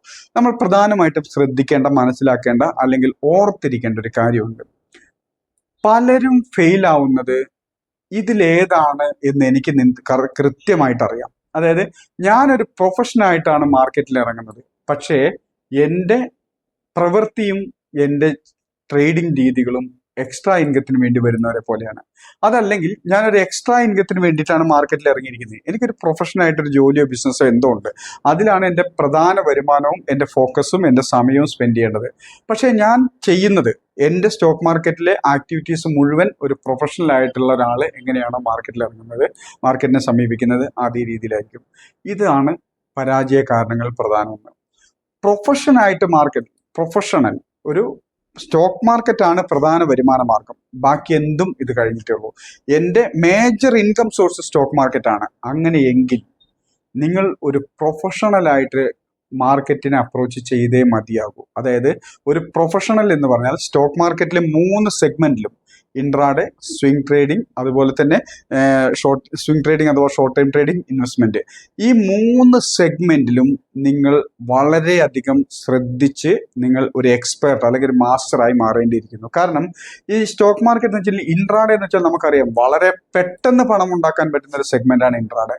പക്ഷേ വളരെയധികം ശ്രദ്ധ വേണ്ട, അതല്ലെങ്കിൽ ഫോക്കസ്ഡ് ആയിരിക്കേണ്ട, നല്ല സ്കില്ല് വേണ്ട, ഡിസിഷൻ മേക്കിംഗ് കപ്പാസിറ്റി വളരെ അത്യാവശ്യം വേണ്ട, അല്ലെങ്കിൽ വളരെ ചുരുങ്ങിയ സമയം കൊണ്ട്, നിമിഷാർദ്ധ നേരം കൊണ്ട് ഡിസിഷൻ മേക്കിംഗ് കപ്പാസിറ്റി വേണ്ട ഒരു പ്രൊഫഷണൽ ഒരു ഏരിയയാണ് ഇൻട്രാഡേ. അപ്പോൾ ഇൻട്രാഡേയിൽ നമ്മൾ മാസ്റ്റേഴ്സ് ആവണം. സ്വിംഗ് ട്രേഡിംഗ് അഥവാ ഷോർട്ട് ടൈം ട്രേഡിംഗ്, ഒരു മാർക്കറ്റിന്റെ ഒരു മൂവ്മെന്റ് കണ്ടു കഴിഞ്ഞാൽ ഇത് കുറച്ച് ദിവസത്തേക്ക് ഈ ഒരു അപ് ട്രെൻഡ് അല്ലെങ്കിൽ ഡൗൺ ട്രെൻഡ് അല്ലെങ്കിൽ സൈഡേഴ്സ് മൂവ്മെന്റിന് ചാൻസ് ഉണ്ട്. അതുകൊണ്ട് ഒരു സ്വിംഗ് ട്രേഡിംഗ് അഥവാ ഷോർട്ട് ടൈം ട്രേഡിംഗിന് എനിക്ക് ഈ ഒരു സ്റ്റോക്കിനെ പ്ലാൻ ചെയ്യാം അല്ലെങ്കിൽ ഈ ഇൻഡെക്സിനെ പ്ലാൻ ചെയ്യാം എന്നുള്ള രീതിയിൽ ഒരു കാഴ്ചപ്പാട്, അല്ലെങ്കിൽ ആ ഒരു രീതിയിൽ അവിടെ നമ്മളൊരു മാസ്റ്റേഴ്സ് ആവേണ്ടിയിരിക്കുന്നു. ഇൻവെസ്റ്റ്മെന്റ്, എനിക്ക് കുറച്ച് ക്യാപിറ്റൽ ഉണ്ട്, അല്ലെങ്കിൽ ഞാൻ കുറച്ച് ക്യാപിറ്റൽ റേസ് ചെയ്തതിന് ശേഷം എനിക്കൊരു 5 അല്ലെങ്കിൽ ഒരു 3-5 വർഷത്തിന് ശേഷം എനിക്കിത് നല്ല രീതിയിൽ വെൽത്ത് ബിൽഡ് ചെയ്യണം എന്നുള്ള കാഴ്ചപ്പാടിന് അതിൽ ഏതൊക്കെ സ്റ്റോക്കുകൾ സെലക്ട് ചെയ്യാം. ഇങ്ങനെ ഇൻട്രാഡേക്കും സ്വിംഗ് ട്രേഡിങ്ങിനും ഷോർട്ട് ടൈം ട്രേഡിങ്ങിനും ഇൻവെസ്റ്റ്മെന്റിനും ഈ 3 സെഗ്മെന്റിലും നിങ്ങൾ മാസ്റ്റേഴ്സ് ആണ്. ഒരു സ്റ്റോക്കിനെ അല്ലെങ്കിൽ ഇൻഡെക്സിനെ കണ്ടു കഴിഞ്ഞാൽ ഇതിപ്പോൾ എനിക്കൊരു സ്വിംഗ് ട്രേഡിങ്ങിന് പറ്റില്ല, ഇപ്പൊ ഇൻട്രാഡേ അല്ലെങ്കിൽ നമ്മൾ എപ്പോഴും പറയുന്ന പോലെ സ്കാൽപ്പിംഗ് രീതിയിൽ ചെറിയ സമയത്തേക്കുള്ള ഒരു എൻട്രി എക്സിറ്റ് മാത്രമേ ഇപ്പൊ സാധ്യമാവൂ എന്ന് നമ്മൾ തിരിച്ചറിയണം. ഒരു സ്റ്റോക്ക് കണ്ടു കഴിഞ്ഞാൽ അല്ലെങ്കിൽ ഇൻഡെക്സ് കണ്ടു കഴിഞ്ഞാൽ നമുക്ക് മനസ്സിലാവണം. കാരണം ഇതിന്റെ ഒരു പാറ്റേൺ അനുസരിച്ച് ഇപ്പോൾ ഒരു സ്വിംഗ് ട്രേഡിംഗ് അല്ലെങ്കിൽ കുറച്ച് ദിവസങ്ങൾക്കുള്ളിൽ കുറച്ച് ഇത്ര ദൂരത്തേക്ക് സഞ്ചരിക്കാനുള്ള സാധ്യതയുണ്ട്, അല്ലെങ്കിൽ കുറച്ച് ദിവസങ്ങൾക്കുള്ളിൽ ഇത് ഈ ഒരു റേഞ്ചിനകത്തായിരിക്കും, അത് ബ്രേക്ക് ചെയ്യുമ്പോഴേ എനിക്ക് ഈ ഒരു രീതി ഒരു മുകളിലേക്ക് അല്ലെങ്കിൽ താഴത്തേക്കുള്ള ഒരു ഡയറക്ഷനൊപ്പം നിലനിൽക്കാൻ പറ്റൂ. ഈ സ്വിംഗ് ട്രേഡിംഗ് അഥവാ ഷോർട്ട് ടൈം ട്രേഡിങ്ങിന് ഒരു സ്റ്റോക്കിനെ ഇൻഡെക്സിനെ കണ്ടു കഴിഞ്ഞാൽ നമുക്കൊരു മൈൻഡിലൊരു കാഴ്ചപ്പാട് വരണം, എക്സ്പേർട്ട് ആവണം, മാസ്റ്റേഴ്സ് ആവണം. ഈ ഒരു സ്റ്റോക്കിന്റെ മൂവ്മെന്റ് ഈ രീതിയിലാണ് ഇപ്പോൾ ചാൻസ് ഉള്ളത്, അതുകൊണ്ട് ഞാനിപ്പോൾ ഇതിനകത്തേക്ക് എൻട്രി എടുക്കുന്നു, അല്ലെങ്കിൽ ഞാനിപ്പോൾ ഇതിൽ നിന്ന് മാറി നിൽക്കുന്നു. ഈ ഡിസിഷൻ എടുക്കാൻ നമുക്ക് സാധിക്കണം. അതുപോലെ തന്നെ ലോങ് ടൈം ഇൻവെസ്റ്റ്മെന്റിന് ഒരു സ്റ്റോക്ക് കണ്ടു കഴിഞ്ഞാൽ ഇതിന്റെ പാറ്റേൺ ഇങ്ങനെയാണ് പോയിക്കൊണ്ടിരിക്കുന്നത്, അല്ലെങ്കിൽ അടുത്തൊരു 3 അല്ലെങ്കിൽ 5 വർഷം കൊണ്ട് ഇതിങ്ങനെ എത്താൻ ചാൻസ് ഉണ്ട്. അപ്പോൾ ആ രീതിയിൽ ആ സ്റ്റോക്കിനെ അപ്രോച്ച് ചെയ്യാൻ നമുക്ക് പറ്റണം. അപ്പോൾ നിങ്ങൾ മാർക്കറ്റിൽ ഒരു പ്രൊഫഷനായിട്ട് മാറാനാണ് നിങ്ങൾ ആഗ്രഹിക്കുന്നതെങ്കിൽ നിങ്ങളെ സംബന്ധിച്ചിടത്തോളം നിങ്ങൾ ഇൻട്രാഡേയിലും സക്സസ് ആകുന്ന രീതിയിൽ എക്സ്പെർട്ട് ആവേണ്ടിയിരിക്കുന്നു, മാസ്റ്റേഴ്സ് ആവേണ്ടിയിരിക്കുന്നു. ഇതൊന്നും 1-2 ദിവസം കൊണ്ട് സാധിക്കുന്ന കാര്യമൊന്നുമല്ല.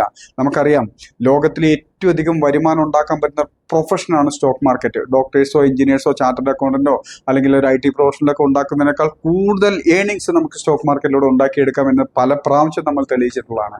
അപ്പോൾ അതുകൊണ്ട് തന്നെ ആ ലെവലിലേക്ക് ഒരു ഡോക്ടറും എഞ്ചിനീയറും ഒരു ചാർട്ടേഡ് അക്കൗണ്ടന്റൊക്കെ അവർ ആഗ്രഹിക്കുന്ന, അവർ സ്വപ്നം കണ്ട രീതിയിലുള്ള ഒരു വരുമാനം കിട്ടുന്ന ലെവലിലേക്ക് എത്താൻ അവർ എത്ര വർഷത്തെ കഠിന പരിശ്രമം എടുത്തിട്ടുണ്ടാവോ അതിൻ്റെയൊക്കെ അതെപ്പോഴും നമ്മളുടെ മൈൻഡിൽ ഉണ്ടാവണം. ഒരു ഹൈലി ഇൻകം ജനറേറ്റ് ചെയ്യുന്ന, ഇൻകം ഏൺ ചെയ്യുന്ന ഒരു പ്രൊഫഷണൽ അദ്ദേഹം തരം അല്ലെങ്കിൽ ആ ഒരു പ്രൊഫഷണൽ അത്രയും വരുമാനം കിട്ടുന്ന ലെവലിലേക്ക് എത്താൻ എന്തുമാത്രം എഫേർട്ട് എടുത്തിട്ടുണ്ടാവോ, എന്തുമാത്രം പ്രാക്ടീസ് ചെയ്തിട്ടുണ്ടോ, എന്തുമാത്രം സമയം എടുത്തിട്ടുണ്ടാവോ, ഈ ചിന്ത നമ്മുടെ മൈൻഡിൽ എപ്പോഴും വേണം. കാരണം നമ്മൾ സ്റ്റോക്ക് മാർക്കറ്റിൽ അതിൻ്റെ ഒരു കാൽഭാഗം അല്ലെങ്കിൽ അതിൻ്റെ ഒരു പകുതിയോളം എഫേർട്ട് എടുക്കാൻ, അത്രയും കാലം വെയിറ്റ് ചെയ്യാൻ, അത്രയും കാലം നമ്മൾ പ്രാക്ടീസ് ചെയ്യാൻ നമ്മൾ റെഡി ആയിരിക്കണം. അല്ലെങ്കിൽ ഈ ബബിൾ പോലെ ആവരുത്. വളരെ പെട്ടെന്ന് വരുന്നു, വളരെ പെട്ടെന്ന് റിസൾട്ട് ഉണ്ടാക്കുന്ന മീൻസ് പ്രോഫിറ്റോ ലോസോ വളരെ പെട്ടെന്ന്. ഈ ബബിൾ പോലെ ആയിട്ടുണ്ടെങ്കിൽ അതിന് ആയുസില്ല, നമുക്കറിയാം. അപ്പോൾ കൺസിസ്റ്റന്റ് പ്രോഫിറ്റ് നിർത്താൻ നമ്മളൊരു പ്രൊഫഷണൽ ആയിട്ട് മാർക്കറ്റിനെ കാണാം. ഈ പ്രൊഫഷണൽ ആയിട്ട് മാർക്കറ്റിനെ കാണുമ്പോൾ ഇൻട്രാഡേ, സ്വിംഗ് ട്രേഡിംഗ് അഥവാ ഷോർട്ട് ടൈം ട്രേഡിംഗ്, ഇൻവെസ്റ്റ്മെന്റ്, ഈ 3 സെഗ്മെന്റിലും നമ്മൾ എക്സ്പെർട്ട് ആകേണ്ടതുണ്ട്, മാസ്റ്റേഴ്സ് ആവേണ്ടതുണ്ട്. ഈ എക്സ്പെർട്ട് അല്ലെങ്കിൽ മാസ്റ്റേഴ്സ് ആയതിനു ശേഷമേ ഇതൊരു പ്രൊഫഷണൽ ആയിട്ട് കണക്കാക്കാൻ പാടുള്ളൂ. അതുവരെ ആ പ്രൊഫഷണൽ ആകാനുള്ള യാത്ര അല്ലെങ്കിൽ ആ ഒരു ലെവലിലേക്ക് എത്താനുള്ള പ്രാക്ടീസിൽ, അല്ലെങ്കിൽ ഒരു അപ്രന്റീസ് എന്നൊക്കെ പറയുന്ന പോലെ ഒരു പ്രാക്ടീസിലാണ് നമ്മൾ എന്നുള്ളത് തിരിച്ചറിയാം. എന്നാൽ എക്സ്ട്രാ ഇൻകത്തിന് വേണ്ടിയിട്ടാണ് ഞാൻ മാർക്കറ്റിൽ വരുന്നത്, എനിക്കൊരു ജോലിയോ ബിസിനസ്സോ ഉണ്ട്, എക്സ്ട്രാ ഇൻകത്തിന് വേണ്ടിയിട്ടാണ് മാർക്കറ്റിൽ വരുന്നതെങ്കിൽ ഒരിക്കലും ഒരു പ്രൊഫഷണലിൻ്റെ മൈൻഡ് സെറ്റോട് കൂടി നിങ്ങൾ മാർക്കറ്റിലേക്ക് ഇറങ്ങരുത്. ഒരു പ്രൊഫഷണൽസ് അർദ്ധാവസരങ്ങൾ പോലും ട്രേഡാക്കി മാറ്റുകയും പ്രോഫിറ്റാക്കി മാറ്റുകയും ചെയ്യുന്ന ഒരാളാണ്. അർദ്ധാവസരം, ചിലപ്പോൾ ഒരു 10 അല്ലെങ്കിൽ 7 മിനിറ്റ് അല്ലെങ്കിൽ 15 മിനിറ്റേ മാർക്കറ്റിൻ്റെ ഒരു മൂവ്മെന്റ് കിട്ടിയിട്ടുണ്ടാവുള്ളൂ. ഈ ഒരു 15 മിനിറ്റ് കൊണ്ട് അദ്ദേഹം ആ പ്രോഫിറ്റ് എടുത്തിട്ട് മാറിയിട്ടുണ്ടാവും. ഇതാണ് ഒരു പ്രൊഫഷണൽ. പക്ഷേ ഈ ഒരു കാഴ്ചപ്പാടോ ഈ ഒരു മൈൻഡ് സെറ്റോ ഒരിക്കലും ഒരു എക്സ്ട്രാ ഇൻകത്തിന് വേണ്ടി വരുന്ന ഒരാൾക്ക് മാർക്കറ്റിൽ റിസൾട്ട് കൊണ്ട് തരില്ല. കാരണം നമുക്കറിയാം, എക്സ്ട്രാ ഇൻകം എന്ന് പറയുമ്പോൾ തന്നെ അധിക വരുമാനം. അപ്പൊ നമുക്കറിയാം മറ്റെവിടെയോ നമ്മളുടെ ശ്രദ്ധയും ടൈം, മണി, എഫർട്ട് കൊടുക്കേണ്ടിയിരിക്കുന്നു. അത് കൂടാതെ ഫ്രീ കിട്ടുന്ന ടൈം അല്ലെങ്കിൽ ഒരു അഡീഷണൽ ടൈമാണ് സ്റ്റോക്ക് മാർക്കറ്റിലേക്ക് നമുക്ക് സ്പെൻഡ് ചെയ്യാനുള്ളത്. അപ്പോൾ ഈ എക്സ്ട്രാ ഇൻകത്തിന് വേണ്ടിയിട്ടാണ് മാർക്കറ്റിന് മുമ്പിൽ നിങ്ങൾ വരുന്നതെങ്കിൽ നിങ്ങൾ സ്വിംഗ് ട്രേഡിങ്ങിനും ഷോർട്ട് ടൈം ട്രേഡിങ്ങിനും ഇൻവെസ്റ്റ്മെന്റിനും പ്രയോറിറ്റി കൊടുക്കുക. ഇൻട്രാഡേ എപ്പോഴാണോ മാർക്കറ്റിന്റെ മുമ്പിൽ ഫോക്കസ്ഡ് ആയിട്ട് ശ്രദ്ധയോടുകൂടി ജാഗ്രതയോടുകൂടി മറ്റൊരിടത്തേക്കും നിങ്ങളുടെ ശ്രദ്ധ പോകേണ്ടി വരില്ല എന്നുറപ്പുള്ള സമയം മാത്രമേ ഇൻട്രാഡേക്ക് എക്സ്ട്രാ ഇൻകത്തിന് വേണ്ടി മാർക്കറ്റിൽ ഇറങ്ങുന്നവര് സമയവും ശ്രദ്ധയും കൊടുക്കാവുള്ളൂ. കാരണം ഇതില്ലാത്തതാണ് നമുക്ക് പലപ്പോഴും ഞാൻ കണ്ടറിഞ്ഞിട്ടുണ്ട്. പല ജോലിയും പല ബിസിനസ്സും ചെയ്യുന്നതിനിടയ്ക്ക് ഒരു ട്രേഡ് എടുക്കുന്നു.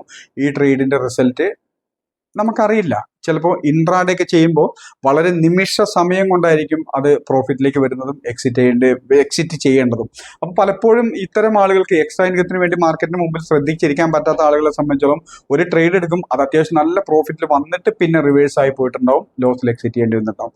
അപ്പോൾ മാർക്കറ്റിന് മുമ്പിൽ ശ്രദ്ധയോടെ ഇരുന്നെങ്കിൽ ആ പ്രോഫിറ്റിൽ ഒരു പകുതിയെങ്കിലും നമുക്ക് എൻജോയ് ചെയ്യാൻ അല്ലെങ്കിൽ ബുക്ക് ചെയ്യാൻ സാധിക്കുമായിരുന്നു. പക്ഷേ മാർക്കറ്റിന് മുമ്പിൽ ഇരിക്കാൻ പറ്റാത്തത് കൊണ്ട് നമ്മളെ സംബന്ധിച്ചിടത്തോളം അത് ബുക്ക് ചെയ്യാൻ പറ്റിയില്ല, ലോസിൽ എക്സിറ്റ് ചെയ്യേണ്ടി വരുന്നു, നിരാശയാവും. അപ്പോൾ ഈ നിരാശ ഒഴിവാക്കാനായിട്ട് നമുക്ക് തിരിച്ചറിയാം, സ്റ്റോക്ക് മാർക്കറ്റ് എന്നാൽ ഇൻട്രാഡേ മാത്രമല്ല എന്ന് തിരിച്ചറിഞ്ഞുകൊണ്ട് സ്വിംഗ് ട്രേഡിങ്ങിലൂടെയും ഇൻവെസ്റ്റ്മെന്റിലൂടെയും ഒക്കെ ഈ മാർക്കറ്റിൽ നിന്നും എനിക്ക് ആവശ്യം സ്റ്റോക്ക് മാർക്കറ്റിൽ നിന്ന് പണം ഉണ്ടാക്കലാണ്. അതുകൊണ്ട് തന്നെ ഞാൻ ഇതിനകത്ത് നിന്ന് പണം ഉണ്ടാക്കാൻ എൻ്റെ സമയം എത്രത്തോളം കൊടുക്കാൻ പറ്റും, എൻ്റെ ശ്രദ്ധ എത്രത്തോളം കൊടുക്കാൻ പറ്റൂ, ഇതനുസരിച്ചാണ് നമുക്ക് സ്റ്റോക്ക് മാർക്കറ്റിൽ നിന്ന് പണം കിട്ടുന്നത് നമുക്കറിയാം. അപ്പോൾ ഇതിനനുസരിച്ച് എനിക്ക് എത്ര സമയം കൊടുക്കാൻ പറ്റും, എനിക്ക് ഇത്ര ശ്രദ്ധ കൊടുക്കാൻ പറ്റും, എനിക്ക് ഇത്ര ഇതിലേത് ഫോക്കസ് ചെയ്യാൻ പറ്റൂ, അതനുസരിച്ചുള്ള ഇൻവെസ്റ്റ്മെന്റുകളോ ട്രേഡുകളോ സ്വിംഗ് ട്രേഡിങ്ങളോ ഒക്കെ ഫോക്കസ് ചെയ്യാവുള്ളൂ. ഇൻട്രാഡേ മാർക്കറ്റിന്റെ മുമ്പിൽ ഇരിക്കുമ്പോൾ മാത്രമേ, മാർക്കറ്റിന്റെ മുമ്പിൽ ഇരിക്കുമ്പോൾ എന്നല്ല, ശ്രദ്ധയോടുകൂടി ജാഗ്രതയോടുകൂടി നമുക്ക് മാർക്കറ്റിന്റെ മുമ്പിൽ ഇരിക്കാൻ പറ്റുന്ന സമയത്ത് മാത്രമേ ഇൻട്രാഡേ ചെയ്യാവുള്ളൂ. അതുപോലെ തന്നെ മൂന്നാമത്തെ കൂട്ടരായിട്ടുള്ള സമ്പത്ത് വർദ്ധിപ്പിക്കാൻ വേണ്ടി ഇറങ്ങുന്നവരെ സംബന്ധിച്ചോളം ഒരൊറ്റ ഓപ്ഷനേ ഉള്ളൂ, ഇൻവെസ്റ്റ്മെന്റ്.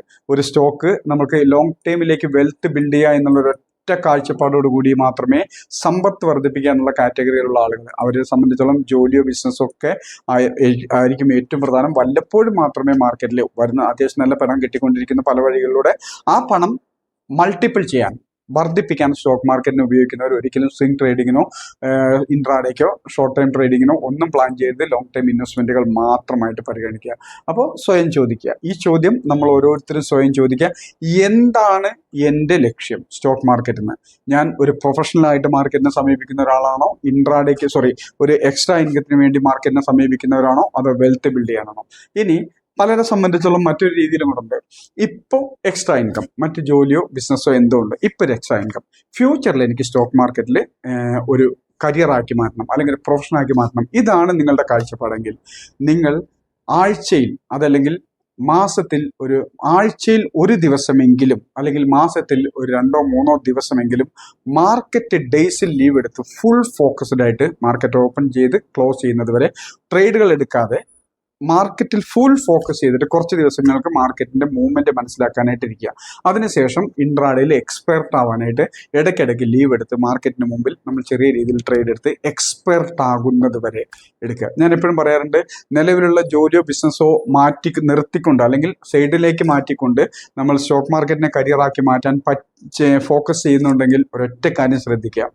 നിങ്ങൾക്കിപ്പോൾ എത്ര വരുമാനം ഇപ്പം നിലവിലുള്ള ജോലിയിൽ നിന്നും ബിസിനസ്സിൽ നിന്നും കിട്ടിക്കൊണ്ടിരിക്കുന്നു, ആ വരുമാനത്തിന്റെ ഇരട്ടിയെങ്കിലും കണ്ടിന്യൂസ് ആയിട്ട് ശരാശരി 6 മാസക്കാലം നിങ്ങൾക്ക് സ്ഥിരമായിട്ട് കിട്ടുന്നുണ്ട്. ഉദാഹരണം, ഞാനിപ്പോൾ 1 ലക്ഷം രൂപ ശരാശരി എനിക്ക് ബിസിനസ്സിൽ നിന്ന് ജോലിയിൽ നിന്ന് വരുമാനം, എക്സാമ്പിൾ മാത്രം 1 ലക്ഷം രൂപ വരുമാനം കിട്ടിക്കൊണ്ടിരിക്കുന്നു സങ്കല്പിക്കുക.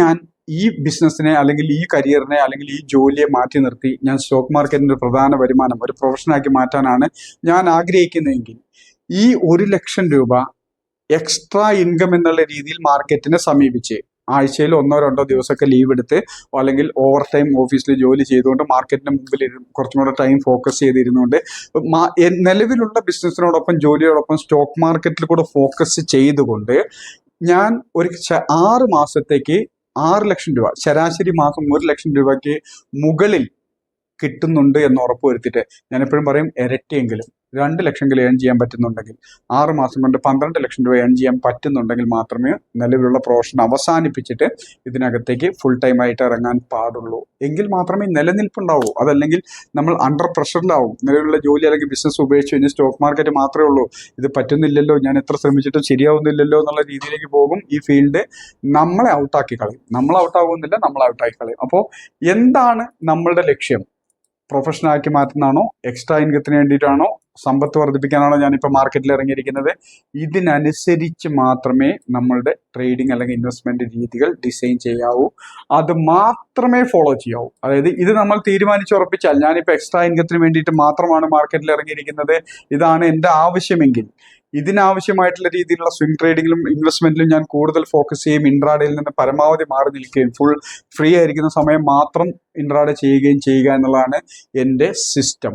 ആ സിസ്റ്റത്തിനെ ഡിസിപ്ലിനോടുകൂടി ഞാൻ ഫോളോ ചെയ്തിരിക്കണം. അതല്ലാതെ ഇതാണ് എൻ്റെ ആവശ്യം, പക്ഷേ ഞാനൊരു പ്രൊഫഷണൽ ട്രേഡർ ചെയ്യുന്ന പണിയാണ് ചെയ്യുന്നതെങ്കിൽ അവിടെ സിസ്റ്റവും ഇല്ല, ഡിസിപ്ലിനും ഇല്ല. അതുകൊണ്ട് തന്നെ ഒരു മാസീവ് സക്സസിനുള്ള യോഗ്യതയും അർഹതയും നമുക്കില്ലാതെ വരും. അപ്പോൾ സിസ്റ്റമാറ്റിക് ആയിട്ട് ഡിസിപ്ലിൻ, അതെപ്പോഴും ഈ 2 വാക്കുകളും എപ്പോഴും ശ്രദ്ധിക്കണം. സിസ്റ്റമാറ്റിക് ആയിട്ട് ഡിസിപ്ലിനോട് കൂടി നമ്മളുടെ അപ്രോച്ചാണ് നമുക്ക് സക്സസ് കൊണ്ടുതരുന്നത് എന്നുള്ളത് എപ്പോഴും നമ്മൾ തിരിച്ചറിയണം. അതുപോലെ തന്നെ നമ്മളെ സംബന്ധിച്ചിടത്തോളം ലോകത്തിൽ എപ്പോഴും പറയുന്നതുകൊണ്ട് അധികം സമയം എടുക്കുന്നില്ല, വൈദഗ്ധ്യം, സ്കിൽ, ഈ ഒരു സാധനമാണ് ഒരാൾ എന്തുമാത്രം വരുമാനം ഉണ്ടാക്കുന്നു, സമ്പത്ത് ഉണ്ടാക്കുന്നു എന്നുള്ളതിന്റെ ബേസ്, മൂലകാരണം. നിങ്ങൾ ഏത് ഫീൽഡിലാണ്, ഏത് ഇൻഡസ്ട്രിയിലാണ്, ഏത് മേഖലയിലാണ് വരുമാനം ഉണ്ടാക്കാൻ നിങ്ങൾ തുനിഞ്ഞിറങ്ങിയിരിക്കുന്നത്, ആഗ്രഹിക്കുന്നത്, നിങ്ങൾ പരിശ്രമിക്കുന്നത്, ആ മേഖലയിൽ, ആ ഇൻഡസ്ട്രിയിൽ നിങ്ങൾ എന്തുമാത്രം വിദഗ്ധനാണ്, വൈദഗ്ധ്യം നേടിയിട്ടുണ്ട് എന്നുള്ളതിനനുസരിച്ചിരിക്കും നിങ്ങളുടെ റിട്ടേൺ, നിങ്ങളുടെ സക്സസ്. അപ്പോൾ സ്റ്റോക്ക് മാർക്കറ്റിലും ഒരു സംശയം വേണ്ട, നിങ്ങൾ എന്തുമാത്രം സ്കിൽ ആർജിച്ചിരിക്കുന്നു, വൈദഗ്ധ്യം നേടിയിരിക്കുന്നു, അതാണ് നിങ്ങളുടെ സക്സസിന്റെ അളവുകൾ, അല്ലെങ്കിൽ അതാണ് നിങ്ങളുടെ സക്സസ് എന്തുമാത്രം എന്ന് നിശ്ചയിക്കുന്നത്. വൈദഗ്ധ്യം എന്ന് നമുക്കറിയാം, സ്റ്റോക്ക് മാർക്കറ്റിൽ ആകെ 3 കാര്യങ്ങളിൽ മാത്രമേ നമ്മൾ വൈദഗ്ധ്യം നേടേണ്ടതുള്ളൂ. വെറും 3 കാര്യങ്ങൾ മാത്രമേ നമ്മൾ വൈദഗ്ധ്യം നേടേണ്ടതുള്ളൂ. ഒരു സ്റ്റോക്കിന്റെ ഇൻഡെക്സിന്റെ ഡയറക്ഷൻ മൂവ്മെന്റ് ഏത് ഡയറക്ഷനിലേക്കാണെന്ന് മനസ്സിലാക്കി ആ ഡയറക്ഷനിലേക്ക് എൻ്റെ ക്യാപിറ്റൽ അനുസരിച്ച്, എൻ്റെ റിസ്ക് എടുക്കാനുള്ള കപ്പാസിറ്റി അനുസരിച്ച് എവിടെ എൻട്രി എടുക്കണം, എവിടെ എക്സിറ്റ് ചെയ്യണം, ഈ 3 കാര്യം. ഡയറക്ഷൻ മനസ്സിലാക്കുന്നു, എൻട്രി എടുക്കേണ്ടത് എവിടെയെന്ന് തിരിച്ചറിയുന്നു, എക്സിറ്റ് ചെയ്യേണ്ടത് എപ്പോഴും തിരിച്ചറിയുന്നു. ഈ 3 കാര്യങ്ങളാണ് നമ്മൾ വൈദഗ്ധ്യം നേടേണ്ടതുള്ളൂ. ബാക്കി ഒരു കാര്യത്തിലുമുള്ള വൈദഗ്ധ്യമൊന്നും നമ്മളെ മാർക്കറ്റിൽ റിസൾട്ട് കൊണ്ടുതരില്ല. അപ്പോൾ ഈ 3 കാര്യത്തിൽ നിങ്ങൾ എന്തുമാത്രം ഫോക്കസ്ഡ് ആയിരിക്കുന്നു, എന്തുമാത്രം നിങ്ങൾ ശ്രദ്ധയോടുകൂടി ഇരിക്കുന്നു, എന്തുമാത്രം നിങ്ങൾ പ്രാക്ടീസ് ചെയ്യുന്നു, എന്തുമാത്രം നിങ്ങൾ സിസ്റ്റമാറ്റിക് ആയിരിക്കുന്നു, എന്തുമാത്രം നിങ്ങൾ ഡിസിപ്ലിനോട് കൂടി ഇരിക്കുന്നു, അത്രത്തോളം നിങ്ങൾക്ക് ആഗ്രഹിക്കുന്ന രീതിയിൽ നിങ്ങൾ ലക്ഷ്യമിട്ടതിൻ്റെ അപ്പുറം നിങ്ങൾക്ക് നേടിത്തരാനുള്ള പൊട്ടൻഷ്യൽ സ്റ്റോക്ക് മാർക്കറ്റിലുണ്ട്.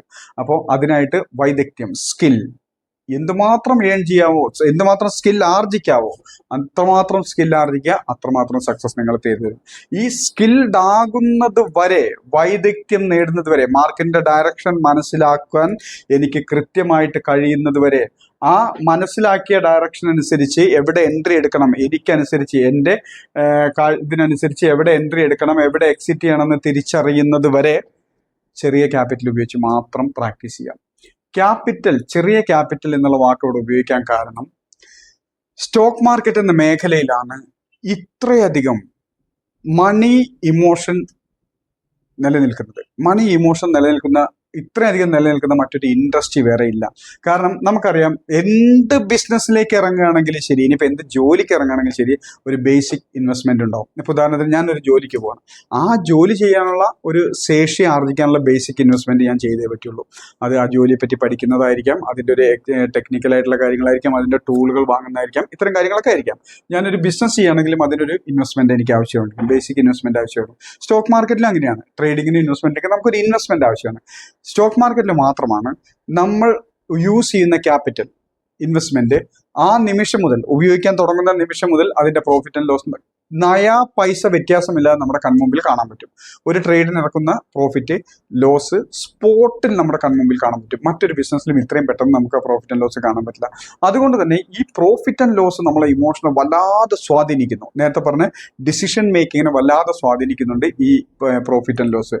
അപ്പോൾ ഈ പ്രോഫിറ്റ് ആൻഡ് ലോസ് നമുക്കറിയാം, ലോകത്തിൽ എന്ത് ജോലി, എന്ത് ബിസിനസ്, എന്ത് കാര്യം നമ്മൾ ചെയ്താലും അതിനൊരു സക്സസ് അല്ലെങ്കിൽ ഫെയിലിയർ എന്നുള്ള റിസൾട്ട് ഉണ്ടാവും. എന്ത് ചെയ്താലും, എന്ത് പ്രവൃത്തി ചെയ്താലും അതിന് രണ്ടിലൊരു റിസൾട്ട് വന്നേ മതിയാകൂ. ഒന്നുകിൽ സക്സസ് ആവും, അല്ലെങ്കിൽ ഫെയിൽ ആവും. ഒന്നുകിൽ നേട്ടം ഉണ്ടാകും, അല്ലെങ്കിൽ നഷ്ടം ഉണ്ടാവും. ഇത് റിസൾട്ട് എന്ത് പ്രവൃത്തിക്കും സംഭവിച്ചിരിക്കും. അതുപോലെ തന്നെയാണ് സ്റ്റോക്ക് മാർക്കറ്റിൽ. ഒരു ട്രേഡിങ്ങോ ഇൻവെസ്റ്റ്മെന്റോ നമ്മളൊരു എൻട്രി എടുത്താൽ അതിനൊരു റിസൾട്ട് സംഭവിച്ചിരിക്കും. ഒന്നുകിൽ സക്സസ് ആയിരിക്കും, അല്ലെങ്കിൽ ഫെയിൽ ആയിരിക്കും. ഈ സക്സസിനെയും ഫെയിലിനെയും എങ്ങനെ നമ്മൾ കൈകാര്യം ചെയ്യുന്നു എന്നുള്ളതനുസരിച്ചാണ് നമ്മൾക്ക് എന്തുമാത്രം ഇതിനകത്ത് വൈദഗ്ധ്യം നേടുന്നൊക്കെ തീരുമാനിക്കുന്നത്. അപ്പോൾ ഈ സക്സസിനെയും ഈ പ്രോഫിറ്റിനെയും ലോസിനെയും കൈകാര്യം ചെയ്യാനുള്ള ഒരു മൈൻഡ് സെറ്റ്, ആ ഒരു ശേഷി, മൈൻഡിന് ഒരു ശേഷി ആകുന്നത് വരെ ചെറിയ ക്യാപിറ്റൽ മാത്രമേ ഉപയോഗിക്കാവൂ. ഇന്ന് സ്റ്റോക്ക് മാർക്കറ്റിൽ ഫെയിൽ ആയിരിക്കുന്ന 80% ആളുകൾ, അതായത് ഈ ഇറങ്ങി തിരിച്ചിരിക്കുന്നതിൽ 80% ആളുകളും സ്റ്റോക്ക് മാർക്കറ്റിൽ ഫെയിൽ ആയിരിക്കുന്ന ഒരു മേഖലയിലാണ് സ്റ്റോക്ക് മാർക്കറ്റ് എങ്കിൽ, ഈ 80%ത്തിന്റെ മെജോറിറ്റി, ഭൂരിഭാഗം ആളുകളുടെ പ്രശ്നം അവർ വൈദഗ്ധ്യം നേടുന്നതിന് മുമ്പേ അവർക്ക് ഉപയോഗിക്കുന്ന ക്യാപിറ്റലിന്റെ അളവ് കൂടുതലായിരിക്കും. അതായത് ആ പ്രോഫിറ്റ് ആൻഡ് ലോസ് അവർക്ക് ഹാൻഡിൽ ചെയ്യാൻ പറ്റുന്നതിനപ്പുറത്തുള്ള ഒരു ക്യാപിറ്റൽ ഉപയോഗിച്ചിട്ടായിരിക്കും ട്രേഡ് ചെയ്തിട്ടുണ്ടാവുക, അല്ലെങ്കിൽ സ്റ്റോക്ക് മാർക്കറ്റിൽ ഇറങ്ങിയിട്ടുണ്ടാവുക. ഈ പ്രോഫിറ്റ് ആൻഡ് ലോസിനെ കൈകാര്യം ചെയ്യാൻ പറ്റാത്തത് കൊണ്ടാണ് ഈ ഫീൽഡ് ഔട്ടായി പോകുന്ന ഭൂരിഭാഗം ആളുകളും ഫീൽഡ് ഔട്ടായി പോകുന്നതിന്റെ കാരണം. അപ്പോൾ നമ്മൾ ആദ്യം തിരിച്ചറിയാം, സ്കിൽഡ് അല്ലാതെ വൈദഗ്ധ്യം, ഞാൻ എൻ്റെ കാഴ്ചപ്പാടനുസരിച്ച് മാർക്കറ്റിന്റെ മൂവ്മെന്റ് മനസ്സിലാക്കിക്കൊണ്ട് ഞാനൊരു ട്രേഡ് എടുത്തു, അത് എൻ്റെ ഒരു സ്കിൽ അനുസരിച്ച് ഞാൻ എക്സിറ്റ് ചെയ്ത് പ്രോഫിറ്റോ ലോസോ, മാക്സിമം പ്രോഫിറ്റും ലോസ് ലിമിറ്റ് ചെയ്തുകൊണ്ട് ഞാനത് എക്സിറ്റ് ചെയ്യാൻ ശ്രമിച്ചാൽ അതെൻ്റെ ഒരു ഡിസിഷൻ മേക്കിങ്ങിന്റെ ഫലമാണ്. പക്ഷെ അത് വൈദഗ്ധ്യം നേടുന്നതിന് മുമ്പ് ഞാൻ ഉദ്ദേശിക്കുന്നതിന് ഓപ്പോസിറ്റ് മാർക്കറ്റ് വന്നു. പലപ്പോഴും പറഞ്ഞിട്ടുണ്ട്, ഒരു കോൾ എടുക്കാൻ വേണ്ടി തീരുമാനിച്ചു, പക്ഷെ അറിയാതെ എടുത്തത് പൊട്ടായിപ്പോയി, പക്ഷെ മാർക്കറ്റ് താഴേക്ക് വന്നു, എനിക്കൊരു പ്രോഫിറ്റ് വന്നു. അത് നമ്മുടെ സ്കില്ലല്ല, അതൊരു അബദ്ധമാണെങ്കിൽ പോലും മാർക്കറ്റ് നമുക്ക് തന്ന ഒരു ഗിഫ്റ്റ് ആണത്. അപ്പോൾ ഈ ഗിഫ്റ്റ് ഒരിക്കലും നമ്മുടെ സ്കില്ലിന്റെ ഭാഗമായിട്ട് വന്നിട്ടുള്ളതല്ല. അപ്പോൾ ഇത് എൻ്റെ കഴിവ് ഉപയോഗിച്ച് എനിക്ക് നേടിയൊരു പ്രോഫിറ്റ് അല്ല എന്ന് മനസ്സിലാക്കിക്കൊണ്ട് ചെറിയ ക്യാപിറ്റൽ ഉപയോഗിച്ച്, സ്കിൽഡ് ആകുന്നത് വരെ ചെറിയ ക്യാപിറ്റൽ ഉപയോഗിച്ചില്ല എങ്കിൽ നമുക്ക് ഈ ഫീൽഡിൽ നിന്ന് നമ്മൾ വളരെ പെട്ടെന്ന് പണം ഉണ്ടാവും, പക്ഷെ അതിനേക്കാൾ പെട്ടെന്ന് പണം വന്നതിനേക്കാൾ അപ്പുറം നഷ്ടപ്പെടാൻ ചാൻസ് ഉണ്ട്. അപ്പോൾ സ്കിൽ, വൈദഗ്ധ്യമാണ് നമുക്ക് വരുമാനം കൊണ്ടുതരുന്നത്. അതെന്തുമാത്രം ആർജിക്കുന്നോ അത്രമാത്രം ആർജിക്കുക. ആ വൈദഗ്ധ്യം നേടുന്നത് വരെ ചെറിയ ക്യാപിറ്റൽ ഉപയോഗിച്ച് സ്റ്റോക്ക് മാർക്കറ്റിൽ പാർട്ടിസിപ്പേറ്റ് ചെയ്താൽ വൈദഗ്ധ്യം നേടുന്നിടത്തോളം കാലം നമുക്ക് പിടിച്ചു നിൽക്കാൻ സാധിക്കും. അതല്ലെങ്കിൽ വൈദഗ്ധ്യത്തിന് മുമ്പേ ഈ ഫീൽഡിനെയും കുറ്റം പറഞ്ഞ് പുറത്തേക്ക് ഇറങ്ങുന്ന ആളുകളായിരിക്കും ഉണ്ടാകുന്നത്. അപ്പോൾ ഈ വൈദഗ്ധ്യം നേടാൻ 3 സ്റ്റെപ്പുകളിലൂടെ കടന്നുപോയേ പറ്റൂ. ഏതൊരു വ്യക്തിയും സ്കിൽഡ് ആകാൻ വൈദഗ്ധ്യം നേടാൻ 3 സ്റ്റെപ്പുകളിലൂടെ കടന്നുപോയേ മതിയാകൂ, വേറെ വഴിയൊന്നുമില്ല. ആ 3 സ്റ്റെപ്പുകളിലൊന്നാണ് understanding level, implementation level, expertise level. ഈ 3 സ്റ്റെപ്പുകളും, അണ്ടർസ്റ്റാൻഡിംഗ് ലെവൽ, ഇംപ്ലിമെന്റേഷൻ ലെവൽ, ഇത് എല്ലാ ഫീൽഡിലും ഉണ്ട്. കാരണം വെച്ചിട്ടുണ്ടെങ്കിൽ അണ്ടർസ്റ്റാൻഡിംഗ് ലെവൽ എന്ന് വെച്ചിട്ടുണ്ടെങ്കിൽ ബേസിക് ആയിട്ടുള്ള കാര്യങ്ങൾ മനസ്സിലാക്കുന്ന ഒരു ലെവലാണ്, ബേസിക് ആയിട്ടുള്ള. ഇപ്പോൾ സ്റ്റോക്ക് മാർക്കറ്റിനെ സംബന്ധിച്ചിടത്തോളം പറയുമ്പോൾ നമുക്കറിയാം എന്താണ് സ്റ്റോക്ക് മാർക്കറ്റ്. നമ്മൾ ബേസിക് ക്ലാസ് എന്നൊക്കെ പറയുമല്ലോ, എങ്ങനെ പ്ലാറ്റ്ഫോം ഉപയോഗിക്കേണ്ടത്, എങ്ങനെ വാങ്ങണം, എങ്ങനെ വിൽക്കണം, ഇത്തരം കാര്യങ്ങളൊക്കെയാണ് ബേസിക്. ഇത് തന്നെയാണ് സ്റ്റോക്ക് മാർക്കറ്റിലെ അണ്ടർസ്റ്റാൻഡിംഗ് ലെവൽ. ഈ അണ്ടർസ്റ്റാൻഡിംഗ് ലെവൽ ഒരുപാട് ആളുകൾ തെറ്റിദ്ധരിപ്പിച്ചിരിക്കുന്ന ഒരു ലെവലാണെന്നുള്ളതാണ് യാഥാർത്ഥ്യം. അതായത് ബേസിക് പഠിച്ചു, എന്താണ് സ്റ്റോക്ക് മാർക്കറ്റ് എന്ന് പഠിച്ചു, ലോകത്തിൽ മറ്റ് മേഖലയെ അപേക്ഷിച്ച് സ്റ്റോക്ക് മാർക്കറ്റിന്റെ ബെനിഫിറ്റ് എന്താണെന്ന് പഠിച്ചു, ഈ മേഖലയിൽ ഞാൻ നിലനിന്നാൽ എനിക്കുണ്ടാകുന്ന ഗുണങ്ങൾ എന്താണെന്നൊക്കെ മനസ്സിലാക്കി, എന്താണ് ഇൻട്രാഡേ എന്ന് പഠിച്ചു, സ്റ്റോക്ക് മാർക്കറ്റ് മാർക്കറ്റിൽ എങ്ങനെയാണ് സ്റ്റോക്കുകൾ മൂവ് ചെയ്യുന്നതെന്ന് പഠിച്ചു. ഇതനുസരിച്ച് എങ്ങനെ ട്രേഡ് എടുക്കണമെന്ന് പഠിച്ചു. ഇൻട്രാഡേ സ്വിംഗ് ട്രേഡിംഗ് ഇൻവെസ്റ്റ്മെന്റ് തമ്മിലുള്ള വ്യത്യാസം പഠിച്ചു. ഫ്യൂച്ചർ ആൻഡ് ഓപ്ഷൻസ് പഠിച്ചു. അതനുസരിച്ച് മാർക്കറ്റ് മൂവ് ചെയ്യുമ്പോൾ ഏത് ഡയറക്ഷനിലേക്ക് ചെന്നാൽ എനിക്ക് പൈസ ഉണ്ടാക്കാം, പ്രോഫിറ്റ് ഉണ്ടാക്കാൻ പറ്റും എന്നൊക്കെ പഠിച്ചു. ഞാൻ ഉപയോഗിക്കുന്ന പ്ലാറ്റ്ഫോം, അത് ഡിമാറ്റ് അക്കൗണ്ട് ഏതുമാവട്ടെ, അത് എങ്ങനെ വാങ്ങണം, എങ്ങനെ വിൽക്കണം, എങ്ങനെ സ്റ്റോപ്പ് ലോസ് ഇടണം, അത് എങ്ങനെ നമുക്ക് ടാർഗറ്റ് സെറ്റ് ചെയ്യണം, ഇത്തരം കാര്യങ്ങളൊക്കെ എങ്ങനെ എക്സിറ്റ് ചെയ്യണം, എൻട്രി എടുക്കണം എന്നൊക്കെ പഠിച്ചു കഴിഞ്ഞു. അത്യാവശ്യം കാര്യങ്ങളൊക്കെ മനസ്സിലാക്കി കഴിഞ്ഞു. എന്താണ് ഇൻഡെക്സ് എന്ന് പഠിച്ചു കഴിഞ്ഞു. ഇതൊക്കെ മനസ്സിലാക്കി കഴിഞ്ഞാൽ പിന്നെ നമ്മളൊരു എക്സ്പേർട്ട് ലെവലിലേക്ക് കടന്നു എന്നാണ് പലരും വിചാരിക്കുന്നത്. ഒരിക്കലുമല്ല. ബേസിക് പഠിച്ചു കഴിഞ്ഞാൽ നമ്മളെ സംബന്ധിച്ചോളം ബേസിക് നോളേജ് ആർജിച്ചു. ഈ ബേസിക് നോളേജ് പല മാർക്കറ്റ് കണ്ടീഷനിൽ ഇംപ്ലിമെന്റ് ചെയ്ത് പ്രോഫിറ്റ് ആൻഡ് ലോസിനെ ഇമോഷൻസ് ഇല്ലാതെ ഏതൊരു ജോലിക്കും ഒരു റിസൾട്ട് ഉണ്ട് എന്നുള്ളത് പോലെ തന്നെ സ്റ്റോക്ക് മാർക്കറ്റിൽ ഞാൻ എടുക്കുന്ന ട്രേഡിന് റിസൾട്ട് ഉണ്ടാവും. ആ റിസൾട്ട് എൻ്റെ ഡിസിഷൻ മേക്കിങ്ങിന്റെ ഫലമാണെന്ന് മനസ്സിലാക്കി, മാർക്കറ്റിന്റെ ഡയറക്ഷൻ മനസ്സിലാക്കി, ചെറിയ ലോസിൽ മാക്സിമം പ്രോഫിറ്റ് ബുക്ക് ചെയ്യുന്ന രീതിയിലേക്ക് കൺസിസ്റ്റന്റ് പ്രോഫിറ്റ് എത്തുന്ന ഒരു സ്റ്റേജാണ് നമുക്ക് എക്സ്പെർട്ടൈസ് ലെവൽ. ഈ എക്സ്പെർട്ടൈസ് ലെവലിലേക്ക് എത്താൻ പലർക്കും പല കാലങ്ങളെടുക്കും. ചിലർക്ക് 2-3 മാസം കൊണ്ടെടുക്കും, ചിലർക്ക് 2-3 വർഷം എടുത്തുനിന്ന് വരും, ചിലർക്ക് 5 വർഷം എടുത്താലും പറ്റുന്ന വരും. അത് നമ്മളുടെ സമയമനുസരിച്ച്, നമ്മളുടെ മാർക്കറ്റിന് കൊടുക്കുന്ന ടൈം അനുസരിച്ച്, നമ്മളുടെ ഫോക്കസ് അനുസരിച്ച്, നമ്മൾ പഠിച്ച കാര്യങ്ങളനുസരിച്ച് വ്യത്യാസപ്പെട്ടിരിക്കുന്നു. അപ്പോൾ ഈ അണ്ടർസ്റ്റാൻഡിങ് ലെവലും എക്സ്പെർട്ടൈസ് ലെവലും നമുക്കറിയാം. അണ്ടർസ്റ്റാൻഡിങ്ങിൽ പഠിക്കുന്ന എന്ത് പുതിയ കാര്യങ്ങൾ, നല്ല വരുമാനം ഉണ്ടാക്കാൻ പറ്റുന്ന എന്ത് കാര്യവും പഠിക്കാൻ നമുക്ക് വളരെ ഇൻട്രസ്റ്റ് ആണ്. ഈ പഠിക്കുന്ന കാലത്തൊന്നും നമുക്ക് ഒരു ബുദ്ധിമുട്ടുണ്ടാവില്ല. കാരണം അവിടെ ഒരു എക്സൈറ്റ്മെന്റിന്റെ ഫീലിംഗ് ആയിരിക്കും. നമുക്ക് നല്ലൊരു ഫീൽഡാണ്, നമുക്ക് നല്ല രീതിയിൽ നിലനിൽക്കാൻ പറ്റും, നല്ല രീതിയിൽ സക്സസ് ആവാൻ പറ്റും എന്നുള്ളൊരു കോൺഫിഡൻസ് ഉണ്ടാവും, ഒരു എക്സൈറ്റ്മെന്റ് കാര്യങ്ങളൊക്കെ ഉണ്ടാവും അണ്ടർസ്റ്റാൻഡിങ് ലെവൽ. അതുപോലെ തന്നെ അത് കഴിഞ്ഞിട്ട് പിന്നീട് മൂന്നാമത്തെ സ്റ്റേജ് ആയിട്ടുള്ള എക്സ്പെർട്ടൈസ് ലെവലിലേക്ക് എത്തുമ്പോൾ നമുക്കറിയാം, ഏത് ലോകത്തിൽ ഏതൊരു വ്യക്തിയും എക്സ്പെർട്ട് ആയി കഴിഞ്ഞാൽ പിന്നെ അദ്ദേഹത്തിന് കിട്ടുന്ന റിസൾട്ട് വേറെയാണ്. മറ്റൊരു സാധാരണക്കാരെ പോലെയല്ല, മറ്റ് സാധാരണ ഒരാളെ പോലെയല്ല. ഒരു എക്സ്പെർട്ടിന് കിട്ടുന്ന റിസൾട്ട് അല്ലെങ്കിൽ അവിടെ കിട്ടുന്ന ബെനിഫിറ്റ്സുകൾ വേറെയാണ്. ഈ എക്സ്പെർട്ട് ലെവലിൽ എത്തിക്കഴിഞ്ഞാലും നേരത്തെ പറഞ്ഞാൽ തന്നെ നല്ല കോൺഫിഡൻസ് ആണ്, ഹാപ്പിയാണ്, അവിടെ കൺസിസ്റ്റന്റ് പ്രോഫിറ്റ് എത്തും. പക്ഷേ ഈ സ്റ്റെപ്പിൽ എത്തുന്നത് വരെയുള്ള ഈ ഇംപ്ലിമെന്റേഷൻ ലെവൽ എന്ന കാലഘട്ടം, ഇത് കഴിഞ്ഞു പോവുക എന്നുള്ളതാണ്, ഇത് കടന്നു കിട്ടുക എന്നുള്ളതാണ് ഒരാളുടെ ഏറ്റവും വലിയ ഹഡിൽസ്. ഒരാളുടെ മുമ്പിലുള്ള ഏറ്റവും വലിയ ഹഡിൽസ് ആണ് ഈ ഇംപ്ലിമെന്റേഷൻ ലെവൽ കടന്നു കിട്ടുക. അതായത് മാർക്കറ്റിന്റെ, നേരത്തെ നമ്മൾ പറഞ്ഞ പോലെ തന്നെ മാർക്കറ്റിന്റെ മൂവ്മെന്റിന്റെ ഏകദേശം ഒരു 80% മനസ്സിലാക്കാൻ സാധിക്കുക. അതിനനുസരിച്ച് എൻ്റെ കപ്പാസിറ്റി എന്താണ്, എൻ്റെ ക്യാപിറ്റൽ എന്താണ്, എൻ്റെ ആവശ്യങ്ങൾ എന്താണ്, ഇതനുസരിച്ച് ഞാൻ എങ്ങനെയാണ് ഈ ഒരു മൂവ്മെന്റിൽ എത്രത്തോളം എനിക്ക് മൂവ്മെന്റ് പ്രതീക്ഷിക്കാം, അതനുസരിച്ച് ഞാൻ എവിടെ എൻട്രി എടുക്കണം, അത് എത്രത്തോളം സമയം വെയിറ്റ് ചെയ്യണം, എപ്പോൾ എക്സിറ്റ് ചെയ്യണം, അത് കഴിയുമ്പോൾ അടുത്തൊരു ഓപ്പർച്യൂണിറ്റി എങ്ങനെ കണ്ടെത്താം, ഇത്തരം കാര്യങ്ങളിൽ എക്സ്പെർട്ട് ആകുന്നത് വരെയുള്ള ഈ ഇംപ്ലിമെന്റേഷൻ ലെവൽ കടന്നു കിട്ടുക. ഈ ഇംപ്ലിമെന്റേഷൻ ലെവലിനെ ഉദ്ദേശിച്ചിട്ടാണ് നേരത്തെ പറഞ്ഞത്. ഈ ഇംപ്ലിമെന്റേഷൻ ലെവൽ കടന്നത് കിട്ടുന്നത് വരെ നമ്മൾ ശരിക്ക് ചെറിയ ക്യാപിറ്റൽ ഉപയോഗിച്ച്, ഇവിടെ പ്രോഫിറ്റിനോ ലോസിനോ വേണ്ടി ആവരുത്. ഞാൻ എടുക്കുന്ന ട്രേഡുകൾ, എൻ്റെ ഡയറക്ഷൻ കൃത്യമാണ്, മാർക്കറ്റ് ഞാൻ വിചാരിച്ച ഡയറക്ഷനിലൂടെ മൂവ് ചെയ്യുന്നുണ്ട്, അതനുസരിച്ച് എനിക്ക് എൻട്രിയും എക്സിറ്റ് ഒക്കെ ചെയ്യാൻ പറ്റുന്നുണ്ടെന്നുള്ള ലെവൽ കടന്ന് കഴിയുന്നത് വരെ നമ്മൾ ചെറിയ ക്യാപിറ്റൽ മാത്രമേ ഉപയോഗിച്ച് സ്റ്റോക്ക് മാർക്കറ്റിൽ ഇറങ്ങാവൂ. കാരണം ഇത്രയും സംസാരിച്ച ഇത്രയും ഭാഗം ബേസിക്, അതായത് ഇത്രയും ഭാഗം നിങ്ങൾ സിസ്റ്റമാറ്റിക്കായിട്ട്, സിസ്റ്റം ഇല്ലെങ്കിൽ പോലും ഇവിടെ ഡിസിപ്ലിനോട് കൂടി ഫോളോ ചെയ്യാവുള്ളൂ. കാരണം എക്സ്പെർട്ടൈസ് ലെവൽ എത്താതെ നിങ്ങൾ ഇവിടുന്ന് ഒരു വരുമാനം പ്രതീക്ഷിക്കരുത്. അവിടെ മാർക്കറ്റ് ചിലപ്പോൾ പ്രോഫിറ്റ് ഒക്കെ കൊണ്ടുതരും, അത് നമുക്കുള്ള ഒരു ഗിഫ്റ്റ് ആയിട്ട് കണക്കാക്കി, ഗിഫ്റ്റ് എന്നും പ്രതീക്ഷിക്കരുത്. പക്ഷേ നമ്മളുടെ കഴിവ് കൊണ്ട് ആർജിക്കുന്ന വരുമാനം അത് നമുക്ക് എപ്പോഴും പ്രതീക്ഷിക്കാവുന്നതാണ്. അതായത് എല്ലാ ദിവസം എന്നല്ല ഞാൻ ഉദ്ദേശിച്ചത്. ചില ദിവസങ്ങളിൽ നമുക്ക് മാർക്കറ്റിലെ മൂവ്മെന്റ് നമുക്ക് പറ്റിയ ഓപ്പർച്യൂണിറ്റി ഉണ്ടാവില്ല, ട്രേഡ് ചെയ്യാതിരിക്കും. ചിലപ്പോൾ ഓപ്പർച്യൂണിറ്റി കിട്ടിയെങ്കിൽ മാർക്കറ്റ് ഓപ്പോസിറ്റ് പോയി നമുക്ക് ലോസ് ഒന്നുമിരിക്കും. പക്ഷേ ഓൾ ഓവർ മന്ത് നോക്കുമ്പോൾ അത്യാവശ്യം നമുക്ക് പ്രോഫിറ്റ് നിലനിർത്താൻ പറ്റുന്ന ഒരു റേഞ്ചാണ് നേരത്തെ പറഞ്ഞ പോലെ തന്നെ. അപ്പോൾ ആ എക്സ്പെർട്ടൈസ് ലെവൽ എത്തുന്നത് വരെ ക്ഷമയോടെ പിടിച്ചു നിൽക്കുക. അതിനുശേഷമേ ഇതിനൊരു പ്രൊഫഷനായിട്ട് ഒരു വരുമാനം കിട്ടുന്ന ഒരു മേഖലയായിട്ട് കണക്കാക്കാവൂ. അതിനുശേഷം എക്സ്പെർട്ടൈസ് ലെവലിൽ എത്തിക്കഴിഞ്ഞതിന് ശേഷം പിന്നീട് നമ്മൾ ഏറ്റവും അധികം ശ്രദ്ധിക്കേണ്ടത്, പലപ്പോഴും പലർക്കും സംഭവിക്കുന്ന ഒരു കേസാണ്, അത് എക്സിറ്റ് ആണ്. എൻട്രി എടുക്കാൻ വളരെ ഈസി ആയിട്ട് പറ്റും.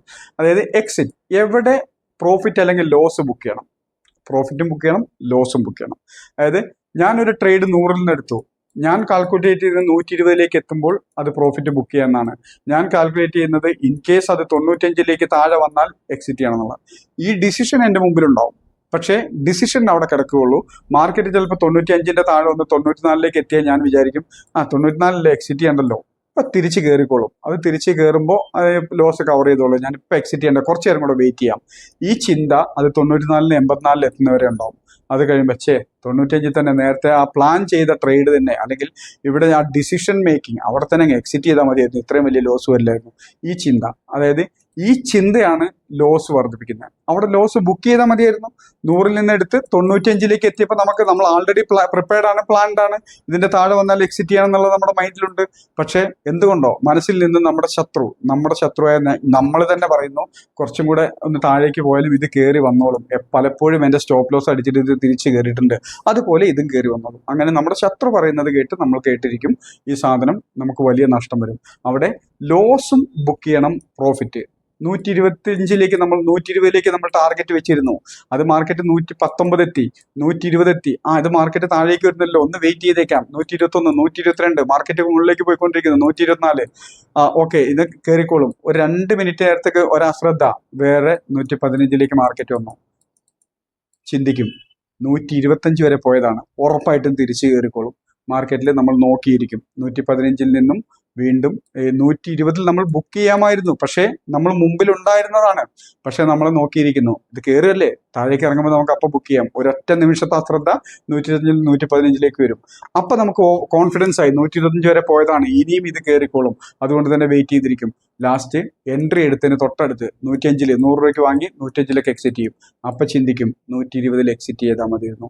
ഈ ഡിസിഷൻ മേക്കിംഗ് ആണ് നമ്മളുടെ റിസൾട്ട് കൊണ്ടുതരുന്നത്. അപ്പോൾ പ്രോഫിറ്റും ലോസും ബുക്ക് ചെയ്യാൻ പഠിച്ചെങ്കിൽ മാത്രമേ നമ്മളെ സംബന്ധിച്ചോളം റിസൾട്ട് കിട്ടൂ. നിശ്ചയിച്ച, നേരെ മറിച്ച് 100 രൂപയിൽ വാങ്ങി 120 രൂപയിൽ നമ്മൾ പ്രോഫിറ്റ് ബുക്ക് ചെയ്യാൻ തീരുമാനിച്ചു, ബുക്ക് ചെയ്തു, 150-ലേക്ക് പൊക്കോട്ടെ, അത് നമുക്കുള്ളതല്ല. നമ്മൾ 120 ടാർഗറ്റ് ഇട്ടു, എനിക്കത് കിട്ടി, ഞാൻ അധ്വാനിച്ചതിന്റെ പ്രതിഫലം എനിക്ക് കിട്ടി, ബാക്കിയുള്ളത് എനിക്കുള്ളതല്ല, പൊക്കോട്ടെ എന്ന് വെക്കണം. അത് കുറച്ചും കൂടെ കഴിയുമ്പോഴേക്കും അത് മാക്സിമം പോകുന്നിടത്തോളം എടുക്കാനുള്ള ഐഡിയാസ് ഒക്കെ നമുക്ക് വരുന്നുണ്ട്, അതിലേക്ക് പിന്നെ പോകാം. അപ്പോൾ പ്രോഫിറ്റും ലോസും ബുക്ക് ചെയ്യാൻ ശീലിച്ചെങ്കിൽ മാത്രമേ റിസൾട്ട് നമ്മളുടേതാകുന്നുള്ളൂ. അതുകൊണ്ട് തന്നെ എപ്പോഴും ശ്രദ്ധിക്കുക, സിസ്റ്റം പഠിക്കുന്നു, ഇന്ന സ്ഥലത്ത് എൻട്രി എടുക്കണം, ഇവിടെ നമ്മൾ സ്റ്റോപ്പ് ലോസ് കീപ്പ് ചെയ്യണം, ഇവിടെ ടാർഗറ്റ് സെറ്റ് ചെയ്യണം എന്ന് നമ്മൾ പഠിക്കാൻ പോകുന്നു. സിസ്റ്റം അത് ഫോളോ ചെയ്യുക, ഡിസിപ്ലിനോട് കൂടി ഫോളോ ചെയ്യുക. അതാണ് നേരത്തെ പറഞ്ഞ പ്രോഫിറ്റും ലോസും. നമ്മൾ നിശ്ചയിച്ച സ്ഥലത്ത് എൻട്രി എടുക്കാനും ലോസ് ബുക്ക് ചെയ്യാനും പ്രോഫിറ്റ് ബുക്ക് ചെയ്യാനും നിർബന്ധമായിട്ടും ശീലിക്കണം. കാരണം നിങ്ങൾ എപ്പോഴൊക്കെ ലോസ് ബുക്ക് ചെയ്യാൻ നിങ്ങൾ മടിക്കുന്നുണ്ടോ, നേരത്തെ പറഞ്ഞ പോലെ തന്നെ 100-ൽ എൻട്രി എടുക്കുന്നു, 95-ൽ താഴെ പോയാൽ എക്സിറ്റ് ചെയ്യാൻ തീരുമാനിക്കുന്നു, 94 വരെ എത്തുന്നു, നമ്മൾ കാത്തിരിക്കുന്നു, തിരിച്ചിപ്പോൾ കയറിക്കോളും എന്ന പ്രതീക്ഷയിലിരിക്കുന്നു, ലാസ്റ്റ് 85-ൽ വെച്ചിട്ട് എക്സിറ്റ് ചെയ്യുന്നു. നിങ്ങൾ എപ്പോഴൊക്കെ ലോസ് ബുക്ക് ചെയ്യാൻ മടിച്ചിട്ടുണ്ടോ, അതിൻ്റെ അർത്ഥം വലിയ ലോസും ചെറിയ പ്രോഫിറ്റുമാണ് നിങ്ങളുടെ ട്രേഡിംഗ് ബുക്കിൽ ബാക്കി ഉണ്ടാവുള്ളൂ. ലോസ് ബുക്ക് ചെയ്യാൻ മടിക്കുന്ന, ബുദ്ധിമുട്ടുള്ള, ലോസ് ബുക്ക് ചെയ്യാൻ മടിയുള്ള ഒരാളുടെ സംബന്ധിച്ചിടത്തോളം അവരുടെ അക്കൗണ്ടിൽ വലിയ പ്രോഫിറ്റ് നേടാൻ വലിയ ബുദ്ധിമുട്ടാണ്. അപ്പോൾ ലോസ് ബുക്ക് ചെയ്യാൻ മടിച്ചെങ്കിലേ നമുക്ക് വലിയ പ്രോഫിറ്റുകൾ നേടാനും ബുക്ക് ചെയ്യാനും ലോസ് ബുക്ക് ചെയ്യാൻ നമ്മൾ ശീലിച്ചെങ്കിൽ മാത്രമേ വലിയ പ്രോഫിറ്റും അതുപോലെ തന്നെ നമുക്ക് പ്രോഫിറ്റ് റൈഡ് ചെയ്യാനൊക്കെ നമുക്ക് സാധിക്കുള്ളൂ. അപ്പോൾ പ്രോഫിറ്റും ലോസും ബുക്ക് ചെയ്യാൻ നിർബന്ധമായിട്ടും ശീലിക്കുക. അത് പ്രോഫിറ്റിനേക്കാൾ ഉപരി ലോസ് നിർബന്ധമായിട്ടും ബുക്ക് ചെയ്യാൻ. ലോസ് ബുക്ക് ചെയ്തെങ്കിൽ മാത്രമേ കൺസിസ്റ്റന്റ് പ്രോഫിറ്റോട് കൂടി മാർക്കറ്റിലേക്ക് ഇറങ്ങാവൂ. ന്യൂട്രൽ മൈൻഡ് സെറ്റോട് കൂടി മാത്രം മാർക്കറ്റിനെ സമീപിക്കുക. ഇത് ഇടക്കാലത്ത് കുറച്ചു കാലം കൊണ്ട് പറയാതിരുന്നൊരു വാക്കാണ്, ന്യൂട്രൽ മൈൻഡ് സെറ്റോട് കൂടി. കാരണം മാർക്കറ്റിന് ന്യൂസുകളും അതുപോലെ തന്നെ മാർക്കറ്റുമായിട്ട് ബന്ധപ്പെട്ട മറ്റ് സൊസൈറ്റിയുമായിട്ട് ബന്ധപ്പെട്ട പല ചലനങ്ങളും മാർക്കറ്റിനെ സ്വാധീനിക്കുന്നുണ്ടാവാം, ഇല്ല എന്ന് പറയുന്നില്ല. പക്ഷേ അതിന്റെ ചലനം മാത്രമല്ല മാർക്കറ്റിനെ സ്വാധീനിക്കുക. ന്യൂട്രൽ മൈൻഡ് സെറ്റോട് കൂടി മാർക്കറ്റിനെ അപ്രോച്ച് ചെയ്യുക എന്ന് പറഞ്ഞു കഴിഞ്ഞിട്ടുണ്ടെങ്കിൽ ഇവിടെ നമ്മളെ സംബന്ധിച്ചോളം ഇന്നൊരു ന്യൂസ് വരുന്നു, ഇന്നൊരു സാധ്യത ഉണ്ട്, അതുകൊണ്ട് മാർക്കറ്റ് മുകളിലേക്ക് പോകാൻ ചാൻസ് ഉണ്ട് അല്ലെങ്കിൽ താഴേക്ക് വരാൻ ചാൻസ് ഉണ്ട് എന്നുള്ള ചിന്തയ്ക്ക് പകരം മാർക്കറ്റിൽ നമുക്കറിയാം ക്യാൻഡിൽ സ്റ്റിക്കിന്റെ പ്രാധാന്യം എന്താണ്. ഒരു സ്റ്റോക്കിന്റെ അല്ലെങ്കിൽ ഇൻഡെക്സിന്റെ മൂവ്മെന്റ് ഏത് ഡയറക്ഷനിലേക്ക് എങ്ങനെ മൂവ് ചെയ്യുന്നു എന്ന് വ്യക്തമായിട്ട് നമ്മുടെ കൺമുമ്പിൽ സ്പോട്ടിൽ കാണിച്ചു തരുന്ന ഒരേ ഒരു സാധനം ക്യാൻഡിൽ സ്റ്റിക്കാണ്. അപ്പോൾ ഈ ക്യാൻഡിൽ സ്റ്റിക്കിനെ ഫോളോ ചെയ്യുക, ന്യൂട്രൽ മൈൻഡ് സെറ്റോട് വരും. ക്യാൻഡിൽ സ്റ്റിക്ക് എങ്ങോട്ട് പോകുന്നു അതാണ് എൻ്റെ വഴി. ഈ രീതിയിലേക്ക് ന്യൂട്രൽ മൈൻഡ് സെറ്റോട് കൂടി, അതല്ലെങ്കിൽ അവിടെ ഇന്ന പോലത്തെ ഒരു ഇഷ്യൂ നടക്കുന്നു, അല്ലെങ്കിൽ ഇന്ന പോലത്തെ ഒരു ഇവന്റ് നടക്കുന്നു, ഇന്ന പോലത്തെ ഒരു സംഭവം നടക്കുന്നു, ഇന്ന പോലത്തെ ഒരു പ്രശ്നം അവിടെ ഉണ്ട്, ഇന്ന പോലത്തെ ഒരു ഗുഡ് ന്യൂസ് അവിടെ ഉണ്ട്, ഇതിന്റെ ബേസിൽ മാർക്കറ്റ് മൂവ് ചെയ്തേക്കാം, ഇല്ല എന്ന് പറയുന്നില്ല. പക്ഷെ ആ ന്യൂസിന്റെ അല്ലെങ്കിൽ ആ ഒരു എഫക്റ്റിന്റെ ബേസിൽ മാർക്കറ്റ് മൂവ് ചെയ്താലും അത് ക്യാൻഡിലൂടെ നമുക്ക് കാണാൻ പറ്റും. ക്യാൻഡിൽ സ്റ്റിക്കിലൂടെ ആ മൂവ്മെന്റ് നമുക്ക് മനസ്സിലാക്കാൻ സാധിക്കും. അപ്പോൾ ന്യൂട്രൽ മൈൻഡ് സെറ്റോട് കൂടി മാർക്കറ്റിനെ സമീപിക്കുക എന്ന് പറയുമ്പോൾ മറ്റെല്ലാം ഉപേക്ഷിച്ചുകൊണ്ട് ക്യാൻഡിൽ സ്റ്റിക്കിനെ മാത്രം ഫോളോ ചെയ്യാൻ പഠിച്ചിട്ടുണ്ടെങ്കിൽ മാർക്കറ്റിന്റെ ഭാഷ നമുക്ക് മനസ്സിലാക്കാൻ കഴിയും, മാർക്കറ്റിന്റെ സ്വഭാവം നമുക്ക് മനസ്സിലാക്കാൻ പറ്റും. അപ്പൊ ക്യാൻഡിൽസിനെ ന്യൂട്രൽ മൈൻഡ് സെറ്റോട് കൂടി നമ്മൾ ഫോളോ ചെയ്യാൻ പഠിക്കുക. അതോടൊപ്പം തന്നെ അതിലേക്ക് വരാം, ഡിസിഷൻ മേക്കിംഗ്. നേരത്തെ പറഞ്ഞ പോലെ തന്നെ സ്റ്റോക്ക് മാർക്കറ്റിലെ ഡിസിഷൻ മേക്കിംഗ് ആണ് നമ്മളുടെ എല്ലാം. പ്രോഫിറ്റ് ആണെങ്കിലും എത്രത്തോളം പ്രോഫിറ്റ് വേണമെന്നും, ലോസ് ആണെങ്കിലും എത്ര ലോസിൽ നമുക്ക് ലിമിറ്റ് ചെയ്യണമെന്നും നമ്മളുടെ ഇതെല്ലാം തീരുമാനിക്കുന്നത് നമ്മളുടെ ഡിസിഷൻ. ഏത് ഡയറക്ഷനിലേക്ക് പോകുന്ന മാർക്കറ്റിൽ ഏത് ടൈപ്പിലുള്ള ട്രേഡ് ഞാൻ എടുക്കണം, എവിടെ എൻട്രി എടുക്കണം, എവിടെ എക്സിറ്റ് ചെയ്യണം, ഈ ഡിസിഷൻ മേക്കിംഗ് ആണ് നമ്മളുടെ സ്റ്റോക്ക് മാർക്കറ്റിലെ ഭാവി നിശ്ചയിക്കുന്നത്. അതുകൊണ്ട് തന്നെ അതിനെ സഹായിക്കുന്നതാണ് ബാക്കിയെല്ലാം. സ്ട്രാറ്റജി, മെത്തേഡ്, കൺസെപ്റ്റ്, അറിവ്, കാഴ്ചപ്പാട്, ഇതെല്ലാം ഈ ഡിസിഷൻ മേക്കിങ്ങിനെ സഹായിക്കുന്നത് മാത്രമാകണം. അതിനെ ആ ഡിസിഷൻ മേക്കിംഗ് ക്ലാരിറ്റിയോടുകൂടി ഇമോഷൻസ് ഇല്ലാതെ എടുക്കാൻ സഹായിക്കുന്ന അറിവുകളും മെത്തേഡുകളും തിരിച്ചറിവുകളും സ്ട്രാറ്റജികളുമായിരിക്കണം നമ്മൾ ആർജിക്കേണ്ടത്, നമ്മൾ മനസ്സിലാക്കേണ്ടത്.